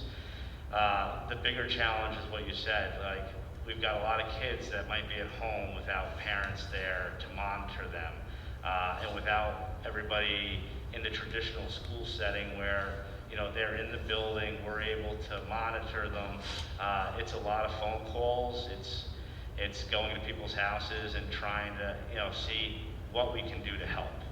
So we're going to the door, say they're not logging on. Is there anything we can do to help you? Sometimes parents have things that we can do to help them. Once in a while it might be a computer issue. There's other times where it's really trying to motivate the child because, all of a sudden there's a lot of independence, and let's all be honest, they're in middle school, they wake up in the morning and you can either look at the Chromebook or do something else. So with the remote learning, it's easier to disappear for some kids, and it's really unfortunate. But we're trying to communicate with as many of those parents and families as possible, and we're trying to hear exactly what they need help with. Sometimes it's they don't realize that the child isn't getting on or isn't doing the thing, and some of those people have actually, we've talked to them and they switched the student to hybrid because they go, it's just not working for their student in their situation. And we hope by getting them back in, where we get them 2 days a week, that teacher contact time with them makes a big difference in terms of now we're getting at least 2 days of assignments out of the child. They know what's due for them the next day. But there's no easy answer to your question. Unfortunately, it's a case-by-case basis. And if there's parents out there that are struggling with things, feel free to call us. We'll try to do anything we can to help them within our ability. Thank you. No problem. Go ahead. I like the absenteeism reducing the absenteeism goal. I'd like to know actually how you came about to deciding that that should be a goal. To be honest with you, we were looking at, absenteeism is one of the 5 traditional goals that you're using with the SEP. We weren't cited for absenteeism, but the committee did recommend that we take a look at it, as we did have one subgroup they were trending towards that possibility. And also, the other deciding factor was basically with the hybrid and remote models going on, attendance is an issue. It's an issue in every district, but it's one that if we can improve a little bit, it gets us ahead. And if we can get some students getting onto those classrooms that are not getting onto them, it makes all the difference in the world. So especially this year, we just decided with that group that it didn't make sense to try to fix the trending data from years prior, as this year is just a completely separate attendance issue. The numbers just won't match up in comparison. Thank you. No problem.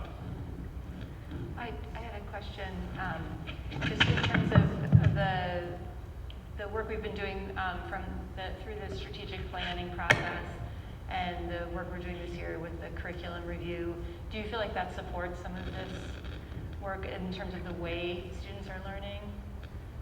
Yeah, absolutely. I think everything we do supports one another. I think the real thing that we have to focus on now is, so we made a plan, but now it's keeping this team of teachers that built this plan and keeping them invested with the plan, keeping the plan moving forward, and bringing everything together. It's easy to make the plan. The hard part is now making sure that we are doing all these action steps that we've came up with, and that we're monitoring everything. There's a lot in there, and so we've got our work cut out for us in terms of trying to do all those things, but yes, incorporate everything else that the district has been moving forward. And so I think that work is in alignment with one another, and I think those conversations will come where a lot of the action steps talk about trying to get these teachers together for the common planning time to look at data. That shouldn't just be a plain data conversation. It's about getting teachers together to talk about what's best for students and how to move them forward. Would it help to have set dates that this is followed up with the board and bring different aspects of the team to present what they've been working on throughout the implementation of the plan? Anything's good. I won't say no to anything, so I'll come whatever night that you guys No pressure. like. I'm just saying, as someone who needs a deadline I don't want to volunteer myself. anybody else right now, but I certainly will come any night you want an update. I have no problem with that. And it's really going to fall on myself and my assistant principals to just make sure we're monitoring the different goals that we set forth, and that we're meeting the timelines, or if we don't meet a timeline, that we don't just say that goes by the wayside, that we still do it. It just might be that the timeline had to move a little bit because the program wasn't ready. The student data may not have been in there yet. We have a 6-month window, a little bit less than that now, and as much work as we can get done from now to June will give us a much better idea of what we should be planning for our next school year. I have one more question. So, Mr. Salter should answer one of my questions about the related to like the grades, the cohorts, right? So, depending on reflection of the cohort, how well you would improve. You took a different approach. Is there a, the cohort that comes from Sergeant will eventually come to the middle school, obviously. So is there a handoff? Do you feel that, I know it wasn't covered tonight, but would be useful from the one school to the middle school? I think the more data we have on any kid, regardless of what school they come from, is important, and the more of that information that we get in teachers' hands ahead of them having the students is really important, and that goes hand in hand with finding out from parents how they say their students learn. The more of that information we have and we seek ahead of a school year starting, the better place our teachers in our classrooms and our students will be. So is that coordination also going to be planned in the future, or? What will it look like? I'm not 100% sure. A lot of, We have conversations with the different elementary schools, but I'm sure that we could improve all the conversations we have in terms of trying to get as much information about students as possible. Thank you. You're welcome.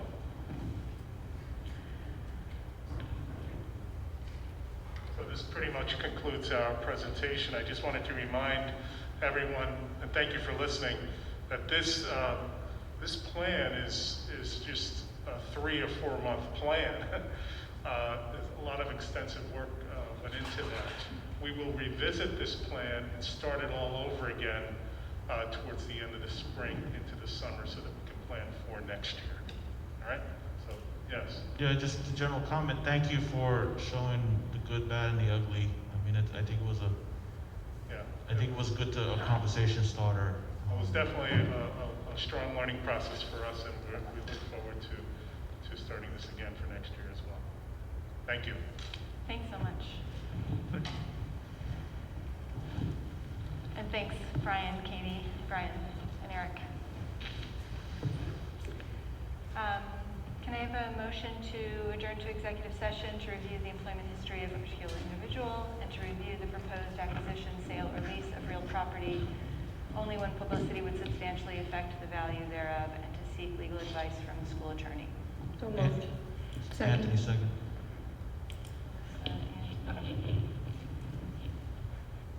Any questions or comments? All in favor? Aye. Opposed? In favor, passes 9-0. The board, 45 minutes. Okay, thanks for your patience, everyone.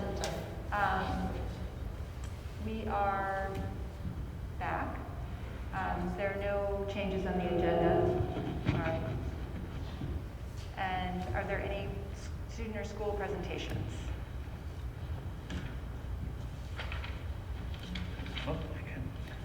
Or parent groups?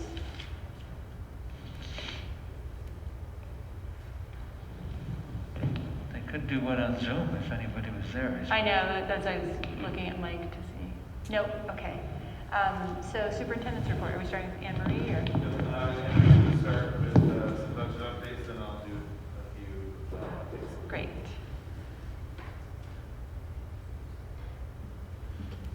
Okay, can you move the slide? Thanks. You're good. Yep. Oh, okay. Okay.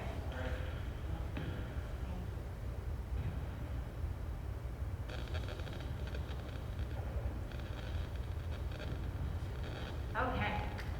So I did two slides just to give you guys an overall update, and obviously this is all very preliminary, but the governor did release this state aid run last Thursday, which is usually our beginning point in the budget process of where we are. And of course, this year was going to be totally different than any other year, and you know, Governor Cuomo did deliver that. He had a couple of changes in the state aid run. He created a services aid line, and that incorporates transportation aid, it incorporates textbook reimbursement aid, computer aid, everything across the board. And those are expense-driven aids, so the concern here is that he's just making a unilateral decision to make a flat adjustment, and for districts that actually spend the money or go over, that it's all generated based on what the district expends. So there is some concern about that on the go-forward basis. He tried to do last year. Yes. And we This has been his initiative to do for at least a year or two. When the final budget gets adopted, it's kind of thrown out, but he always kind of puts it out there for now. So he also included the STAR reimbursement on the state aid run. I think that was the thing that made most of the business officials' heads explode, because STAR reimbursement is tied to tax levy, so we couldn't really understand why it was included on the state aid run. We just figured that he was trying to show all of the money that the state was going to, that puts towards schools. What we were told is that, if you skip down to the fourth, the local district funding adjustment, that's money he's getting from the feds. So basically, if you look at our state aid run, the reduction is exactly equal to the STAR reimbursement. So what they're saying is he's going to use federal money to help pay for the STAR reimbursement. It won't affect our taxpayers. That's what we were really worried about at first. So it's going to work the same way as it does before about getting a reimbursement or a reduction on your tax bill. But again, he's using federal dollars to pay for that, so that's a concern, you know, on a go-forward basis. He did add a COVID-19 supplemental stimulus. That was the December stimulus bill that the state was going to get, and then it's coming included in the schools. So that's running around the same as the STAR reimbursement and the reduction. The more important news is right now Beacon has an overall reduction of aid of $371,000 on the runs. What I found out actually this morning, just as a verification, our building aid on the state aid run was significantly less than what our financial advisors had estimated. And there's an interest rate recalibration. It's just basically a reduction that they keep trying to push forward on building aid. We get a waiver every year. So actually our waiver amount is a little more than 371. So it looks like overall right now we're going to be flat going forward. Flat's really not great. I like positive numbers going forward, especially after we go to the next slide, Bill. Is the other side of this is our projected tax cap calculation for 21-22. So this is the total amount we could raise the levy. So obviously if our state aid isn't going to go up very much, we kind of want our levy to go up a little bit more, but we're kind of have some constraints. So at the next board meeting, I can go through actually the line by line. Our tax-based growth factor for Beacon has always helped us out. This year it's an add of $487,000. It's been in the 600s, so we're starting to now to see it progressively decrease. But it did help us, so it did add a little bit to it. The allowable growth factor is 1.23%.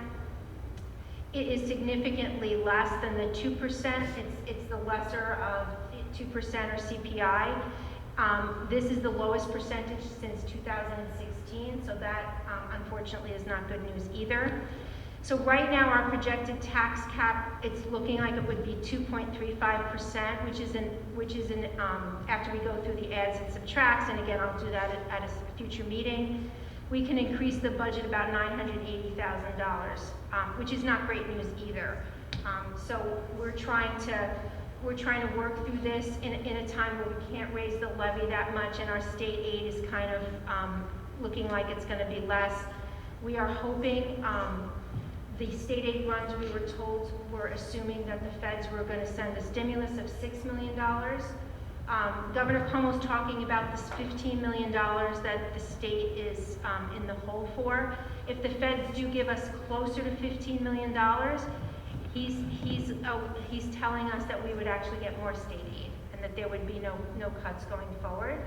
So there's a lot of time left. There's a lot of information that we're trying to sift through, but I just wanted to try to give the board an idea of where we are at the current moment, and obviously if everything changes going forward, I would keep everyone posted. Does anyone have questions about these two slides? Do we know exactly how much we're getting from the December stimulus bill? No. Okay. Not yet. I mean, on the run, it's $2.6 million. That's the amount. But then they're showing an add of 2.4 for STAR and a reduction of 2.4 for STAR. So it's kind of there. Thank you. You're welcome. So Anne-Marie. Yes. I think he did something similar back in 2008 and 9, correct, with the foundation aid, where he clumped it together, and then we're still trying to make up for the it's not as transparent because he wants to clump all the aids together and say, hey, this is what you're getting, instead of doing that item by item piece, correct? Correct. In that time frame, we had the gap elimination adjustment, and it took us between 6 and 7 years to actually recoup and get back to where we had started from, which is the concern going forward. So this is a multi-year chance that things will not recover that quickly. So even though he's using federal funds to balance out the budget and make it flat for next year, the federal funds aren't guaranteed over a long period of time. That would be just for that 1 year. It could be a one-hit wonder. Basically. Right, correct. And that's the biggest concern from everyone. All the organizations and the business officials are saying that you're using a one-shot amount of money, and the federal stimulus would not happen the year after. So we're worried about next year, but we're more worried about going forward. And the last part is, and I just want to make sure, if our budget increased by $980,000, right? That's not even what our teacher salary increase over the year, is it? Is it covering that increase? No. So then we would have to use reserves to then even go with what the increase in salaries would be. We would. We are, as you remember, we have a little over $1.5 million above the 4% for fund balance, which we were saving for this year. And they were talking about actually not making the cut. They were talking about going from 20% to 5%. But there was an article in a Syracuse newspaper after the budget came out, quoting one of the budget people in the state level saying that we were going to be made whole by March 31st. So that would be great news. They wouldn't cut us at all for 2021. Then we would have some fund balance that we were saving for this year that hopefully could help us for next year. But in answer to your question, we would have to come up with some other way. And it's not a good practice to use our unappropriated fund balance to just use our daily operations. That's like using our savings account. Savings account, right, correct. But, I'm sorry, go ahead. We've cut into the fund balance because of COVID and emergencies that we've had, right? We've actually increased, last year we were able to increase fund balance because there were some areas of the budget because of pandemic that we did not, expenses we didn't incur, and we were made whole on the revenue. But our expenses for COVID have been significant. We've gotten some CARES money. We're hoping to get some more. That's our federal stimulus right to the school districts. But I worry about it because once you use the fund balance, then you're in a tough budget year. It's very difficult to add to it after that. And the process in terms of, Cuomo has put this out, and then in the past it's always been the legislature can propose their own budget. Is that process happening this year, or is this? My understanding, it's staying the same. I think Cuomo tried to put out what he believes will happen with federal stimulus, but again, it hasn't been discussed with the legislature. This is usually the process in January. We always looked at it that it was the worst case scenario that we were getting. We're still hoping that it's the worst case scenario, but we'd like to prepare in case it isn't, and then come up with some things to present to the board going forward, or what should be in the budget. And in terms of advocacy from us and from parents, I mean, it seems like it would be a good time to say this is going to be a hardship for us. Yes. Yes. Can I ask about the allowable tax-based growth, how we're doing there? It seems to be upwards, but The tax-based growth factor is still upwards, and Beacon is still benefiting from it, probably better than any other community in Dutchess County. But as you can see, it's up on the slide, it's 487,000. That is less than what we were getting. We were getting an increase of over 600,000 the last 2 years. So you're going to start seeing that number as well, because the growth is leveling off and going down. So thankfully we have that to actually help boost the levy this year in this kind of economy. Okay, thank you. Thank you. All right, I'm just going to kind of quickly go through some things that we're working on and or thinking about. So just next steps with our continual reopening work. We received those rapid tests from the state back in December, and we are going to start the voluntary testing program on January 31st, which is a Sunday. So we have a small team of district people, and we're going to do Sunday testing and Wednesday testing. And our hope is to get about somewhere between 10 and 20% of our in-person population tested over a couple of week period. We're not being required to do it. But like I've been saying quite a bit in my communication, it's just like another layer of safety that we're adding to the plan. Also gives us some good data, and we're working with the Department of Health on that. It was announced Friday, kind of late in the day, that the governor was allowing high-risk sports to begin on February 2nd. If local county departments of health approved it. So I chuckle because the whole thing was pushed very late at night. night onto localities to figure out, which is fine. And so we were in section 1. I'm on the section 1 executive committee. We had a meeting about it today. We're going to meet again about it on Wednesday. We're meeting with the Dutchess County Department of Health on Wednesday to discuss, we being all the regional superintendents. And Mr. Giametta has been great sort of guiding us through all of this as well. I think the main message right now is the governor made that announcement. We are very excited to have opportunities for our students, as many opportunities as possible. However, there are a few things we have to work our way through. And from what I understand, the NISVA guidance about these high-risk sports just came out actually right before the board meeting, so I haven't had a chance to read them. So we've got to work through some issues, but we definitely want to try to make as much possible as happen for our students. I think one of the things with sports and other extracurriculars, for sure, is it's a way for our students to connect to school. You know, there's a lot of concerns nationwide about the mental health of students, especially, actually all students, but especially adolescent students across the country. And this really disrupted time, and so, you know, we hope to make, as this year goes on, more activities available, not just sports. All right, next. So these are just updates on some of the work that we have going on. So we have that group of teachers meeting with Dr. Hunter on those dates to develop units focused on cultural responsiveness and inquiry. We're excited about moving that forward. The Culture of Care Working Group, we created some working groups out of the Diversity Committee based on the feedback that we need to be more product and action oriented. So the Culture of Care Working Group that Eric has been heading up is working on developing the Student Bill of Rights to add to our Code of Conduct. Eric and I, and we're partnering with some other districts in Dutchess to collaborate on the curriculum review that we discussed a little bit earlier in the year.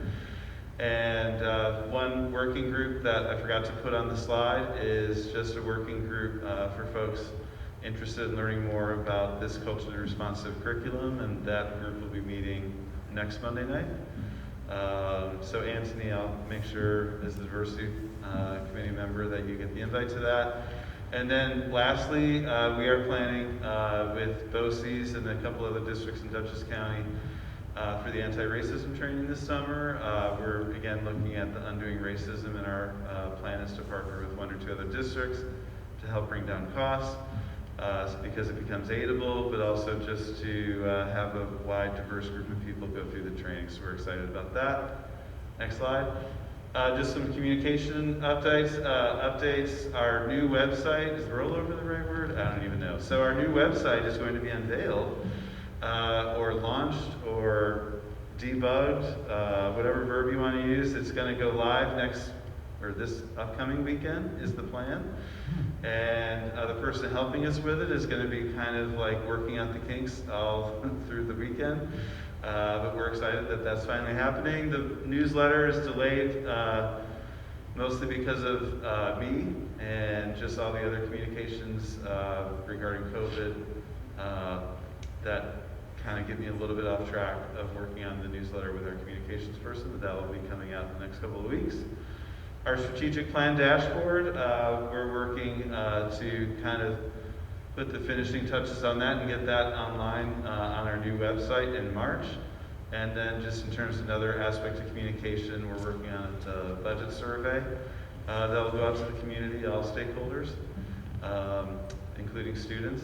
And then also I'll be working on doing focus groups.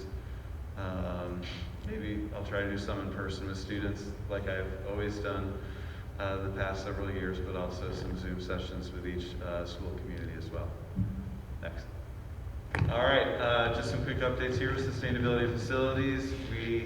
The facilities committee just tonight got the building condition survey. We're meeting on Wednesday with our architect. There's a lot to digest with that. So if you're able to take a look at it before the meeting on Wednesday, that's great. And so that will help us plan and kind of develop a process plan as well for this capital project that very tentatively we want to put in front of the community for a vote next fall. And then lastly, you know, the Duchess BOCES has created this Center for Sustainability, and they have some activities that are actually going to be free of charge to districts this late winter, spring for teachers to attend, kind of curriculum awareness, and just different ways to integrate it into your day-to-day teaching. So we're very excited to send some teachers to that. And then last, so these are just some questions that are in our head. In my head for sure, that I do not have answers to at all, but we want to just kind of put them out there. So our staff is kind of slowly, emphasis on slowly but surely, starting to get vaccinated, because we are part of the 1B group in terms of essential workers. And so when I say this, I'm not planning anything major, but like as a district, what should we be thinking about this spring? I was on a really interesting regional Zoom session for superintendents, and some of the superintendents started talking about like how this spring, what can we do this spring to start getting our students ready for next fall? Because next fall, even though we're not exactly sure what it's going to look like, I'm pretty certain it's going to involve more in-person school than right now. And so how do we start getting kids ready for that this spring? I don't have all the answers to that, but it's a really good one to start thinking about and planning for. Summer, we typically focus, you know, our summer school on some targeted groups of students. Do we need to expand that? I know it's a budget issue. It certainly would make sense to do that, to provide some supports for students who, you know, need extra help meeting grade level standards or just more connection with peers and teacher. And then we really need to start, even though it seems so far away right now, we really need to start gearing up our planning for what next school year will look like. I know there's a ton of questions about next school year. I tend to be very hopeful about it, but yet try to plan for a lot of different contingencies, much like we've done for this year. And so there's just a lot of sorting through that we need to do with our stakeholders. And I kind of feel in a sense, as we're getting through the winter, that our minds, meaning me and my team, and I know everyone else in the district, is really starting to think about these things. Like, what can we start doing to be more proactive? So as we start filling in these things, we'll be updating the board or involving you in the conversation. I'll keep up with my community conversations that I do over Zoom about things like this. We'll look for more opportunities to get feedback from folks. But there's a lot on everyone's mind, and you know, there's a lot to do. And we'll be doing all of this, or most of this, in the midst of, like Anne Marie said, a pretty difficult budget season. Probably, at least for sure, the most difficult one I've had in my time here in Beacon. But we're definitely up to the task. It's just a lot of things for us to be figuring out and both logistically planning for, and also trying to kind of think about the philosophy and pedagogy behind what we do. We're excited to do that, and very, very excited to see our staff members start to get vaccinated after what has seemed like a very long haul this year. So that's just some brief updates on the work, and so next steps for our updates at our next board meeting, we're going to do some budget development sessions. I should have put it down on the slide. I can't remember who's up first. I'll email that to the board, and we'll be, for all the next month and a half, we'll be having different department heads and principals in to discuss parts of the budget. And there, like Anne Marie said, is a lot of uncertainty, but just sort of uncertainty like we've been dealing with everything else. And we're getting pretty good at it. So bring it on, right? We'll figure it out. We'll figure all this stuff out. So that's all I have for the update tonight. Is there any questions about things we're doing? I have a question. Yeah. Yeah. Thank you for you and your team and everyone in the school district for all the hard work. The Zoom links, are they always available at the last minute, or can they be available like weeks in advance? Zoom links for, For all the committee meetings and stuff, I mean, I think it's just when we make them, we could make them earlier.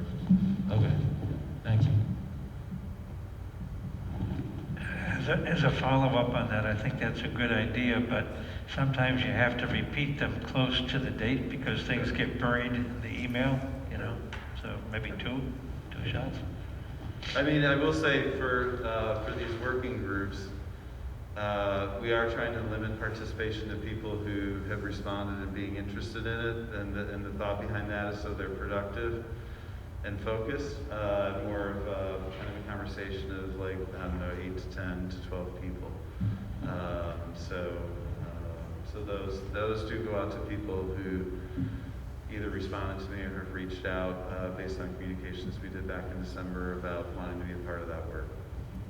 But we can publicize the others ahead of time. I'll always do last minute publicity for the town halls and stuff. No, I mean, sometimes I wanna, Zoom bomb the facilities group or something, and, I wouldn't mind if they wanna do the same for diversity. Any other questions? Thanks. Committee reports, including board comments. Anthony? So the curriculum committee met last Wednesday. We discussed, it was just with the secondary teachers, which is the middle school and high school. They presented new course offerings. There were a couple science and foreign language. One was Italian, going to a 2 to a 3, second into the third year. And then there was some science curriculum courses that were presented. There was no final decision made on them. They were going to get some additional information. I kind of inquired, because it was my first time in the curriculum committee, the process as to how they come about presenting courses or revising courses. And so I got an explanation about that. One of the things that we did talk about is possibly offering elective courses at the middle school to see if they could acquire some of the prerequisite credited courses at the middle school level, such as like studio art in 8th grade, which would then open up more availability to higher level art courses at the high school level, so they're not taking their schedule in 9th grade to take that studio art to then go to the higher classes. There was some discussion about the 8-period day, how it does constrain the elective choices and so forth, just because of the cores, science with the labs, if students need additional supports embedded into their schedule. So there was some conversation about that. Am I missing anything, Eric? And it was really pertaining to course electives. There was a little discussion about ensuring that elective courses aren't just for high achieving students, but ensuring that we have elective courses that could pertain to students that are average ability or the lower level learning kids. So there was a conversation about there are some courses that they just may not be active. And so then the conversation morphed into, well, how did the students know what courses are approved by the district, and then what would be available? And so then they really talked about the recruiting process, about how guidance counselors go to classes, teachers will go to classes to discuss what courses or elective classes are available. So we did talk about maybe how we could streamline that so parents are aware, so then they can encourage the kids to sign up for elective classes instead of a study hall. But we also had a conversation, and I don't know if it was during the meeting or after, about that there might be too many electives, and we really need to look at what the electives are to kind of fine tune as to say, hey, this is definitely could be offered, because if there's too many electives, we might have 2 kids for one elective, 2 kids for another elective, 2 kids for another elective, 2 kids for another elective, and it's not enough kids to run that course. Whereas if there was only 2 courses, it would be 8 kids for each class, and then that course could run. So there was a conversation about that as well. The next meeting is going to be this month? Next month, February. February, I think we're gonna finalize the course, the new courses and go from there. And Actually, the teachers are, they're turning in their rubric. So that should have talent to know which courses they okay. So, I should have that analysis by the end of this week. all right. So the next curriculum committee will be in February sometime, usually the third Wednesday, and we'll go from there. Any questions? Thank you. Kristen? Facilities is on Thursday. We are starting, Wednesday, sorry. Wednesday. We went back and forth. I kept saying Thursday too, so, sorry. I'm so bad. Yeah, it's on Wednesday and we're going to start after audit. We're starting at 7:30 or 8? 8:30, 7 to 8:30 is audit, and then 8:30 to 10 is facilities, or 9:30 if we. Be another long night. So, yeah, what I would suggest we do is I think we should send the whole board the building and condition survey. So everyone can start to familiarize themselves with what we have to do to bring our buildings up to repairs where they're needed, and that will be a significant part of the capital project. Can you hold your mic a little bit? Yeah, sorry. Thank you. Just if we'll send around the buildings and condition survey for everyone to start to familiarize themselves with what we are going to need to address in addition to anything else we want to plan for the capital project, but that will be a significant piece of it already. And I think other than that, I don't think we should have a heavy night for we're going to have the architects there probably, but I don't think we should do what else do we want to do at that meeting? We're gonna do the financial advisors. I think it would be a lot to have them there, but I can share an estimate and I can have them come to the next meeting if you want. Yeah, if we could preview what they. I have the report, I can send it out. Okay, yeah, if we can have that ahead of time, then whoever wants to can look at it. Probably send it to the whole board as well, and then that way we can ask any questions and digest it a little bit, but maybe not make it a long agenda, given the fact that it's right behind another long meeting. My entire report is trying to make a shorter night on Wednesday. Please, everyone, come. Thanks. Craig? Okay, as mentioned, the audit committee will meet Wednesday at 7, right? Yes. And we do have visits planned, I believe, from our experts on the internal auditing group, which we heard from initially recently. We also, I see we have a report from the controller, which is more about the website and what should be in there. It's not a final report, but it's been forwarded to the board members to look at. We should start working on I guess it would be an RFQ, request for qualifications or request for volunteers. I've never heard of an RFV, but we need some expert non-board members on the audit committee. So I will throw together some thoughts on that, and we can begin working and see if we can get that out the door sometime soon, so we can get some additional people beyond the board members, which is something that you can do on this particular kind of committee. So that's basically where we stand.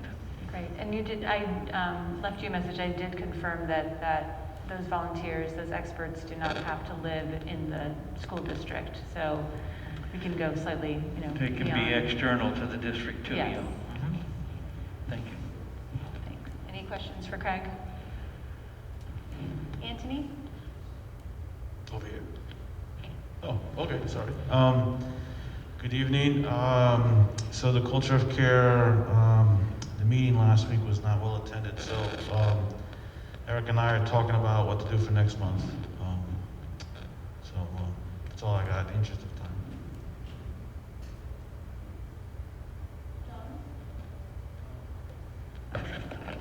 I have nothing right now. Jasmine? Laura? As We have the Wellness Committee meeting coming up this Wednesday at 3:30. It'll be on Zoom. And we're going to discuss the assessment of the wellness policy, which was postponed last year due to COVID. And we'll also be sharing initiatives that are happening at the building level and at the district level around wellness. This has been a good way to sort of ensure that there's communication around things that are happening for physical and mental well-being, and gives buildings a chance to share. But of course, everyone is welcome to attend.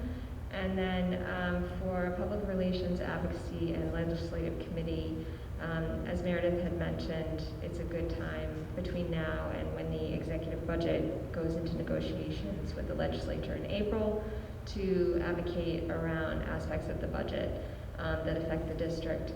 So that meeting is going to be next Monday, February 1st at 8 p.m. NISBA has already come out with some advocacy statements, so that can be a good jumping off point for us. We can talk about that at the next meeting and how to be effective in advocating. So that's all for me. Questions for Flora? Melissa? We have the next meeting of the Policy Committee on February 2nd at 7 p.m. And did anyone have any questions on the policies we have on the agenda for tonight? Well, yeah, I mean, so we received the public comment earlier today about, which is I think 10:15 on the consent agenda, but and it's on a second reading right now. I mean, I don't necessarily see enough to stop that, but I mean, it's something that we may want to reconsider when we get information from Mr. McCray. Okay. Yeah, I mean, I think that I felt like the comment was really about the spirit behind the policy and not the wording necessarily. Mm-hmm. So I feel comfortable moving forward with it, but I definitely look forward to reading the document he referred to. Yes, me too. And there is a statement in that policy about recruiting diverse and culturally capable staff. And I do think that in the future we'll address some of the additional policies that address equity that we discussed from that the NISBA equity through policy. So I think I'm confident that we can move forward with this one and maybe address some of those concerns in the future in another way. That's all I have. Any questions for Alyssa? My only comments are the Capital Conference is coming up. It's virtual this year and free, which is, those things are nice. It is during the day, so it's hard for most people, but, and I assume they'll record many of the talks, and I found that to be very helpful, sometimes more helpful even than the NISBA convention. Just it really kind of dissects the budget and some of the strategies that they believe are behind the decisions. So I recommend that to anyone who can attend it. And I also just wanted to let the board know that I'm preparing the board self-evaluation. I just need to get the new board members' emails on there, and I'll be sending it out to the board. And I think this is something that not all board members completed it last year, so we didn't really dive into it, but I think it is really important for us to self-evaluate because it will help us to function better. So look forward to that. It's in our policy too. We should be doing that. Yes, we have Yeah, to. It is a policy. Yeah. Okay. The consent agenda.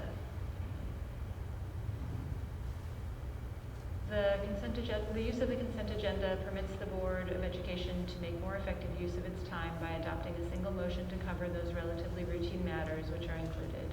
Any member of the board who wishes to discuss individually a particular piece of business on the consent agenda may so indicate, and that item will be considered and voted on separately, thus preserving the right of all board members to be heard on any issue. Are there any items that any board members would like to have removed from the consent agenda? motion to approve 10.01 to 10.21? Anthony, so moved. Anthony, Kristen, second. Are there any comments or questions? Yeah, I'm sorry, so my reference was to not 10:15, but 10:17 about that public comment we received, but I just want to correct myself. No problem. Thank you for doing that. Anything else? All in favor? Aye. Opposed? I'm in favor, so it passes 9-0. Can I have a motion to adjourn?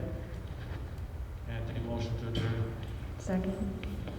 Anthony, Laura, all in favor? Aye. Opposed?